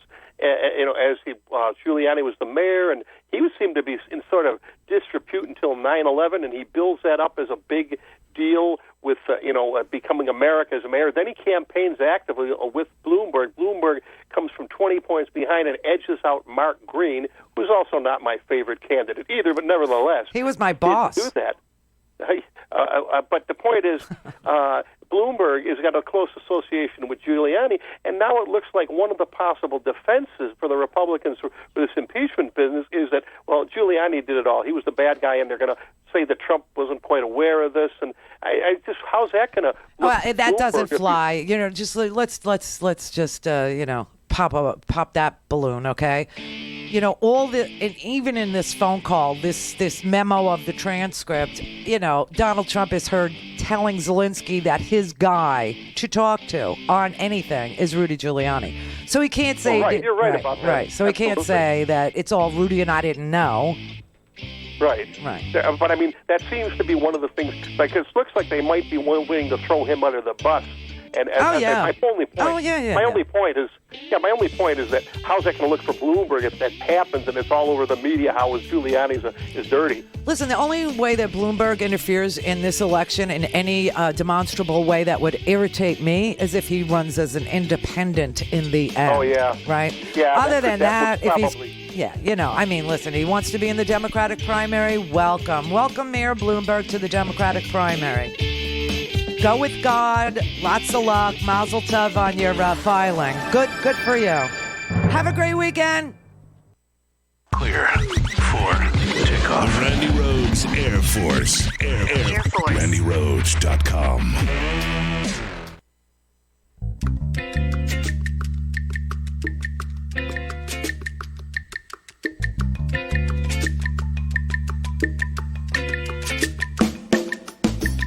This is Scott Harris, executive producer of Between the Lines Radio News Magazine, which can be heard on demand and via app on the Progressive Voices Network and streaming every Saturday between 2 and 3 p.m. and Sundays between 3 and 4 p.m. Eastern Time. Since 1991, our radio show has provided listeners timely, in-depth progressive analysis. Between the Lines' ongoing mission has always been to provide alternative points of view and analysis about global conflicts over resources, economic warfare being waged against the nation's working and middle-class families to benefit Wall Street, groups working to counter the wholesale destruction of the planet's environment, and to inform our listeners about the dangerous erosion of civil rights, civil liberties, and free and fair democratic elections. Between the Lines Radio News Magazine can be heard here on demand and via app on the Progressive Voices Network, and streaming Saturdays between 2 and 3 p.m. and Sundays between 3 and 4 p.m. Eastern Time. Here's what Between the Lines featured last week. What we're advocating for is that there would be a small tax that people would pay, but that would be in place of what they're currently paying as part of they pay for part of their cost of their health insurance. We found that last year there were 50 major U.S. corporations that paid their chief executives, their CEOs, over 1,000 times the compensation that went to their median or most typical workers. Here's what we're featuring this week on Between the Lines on Progressive Voices Network. He was never, in recent days, a key element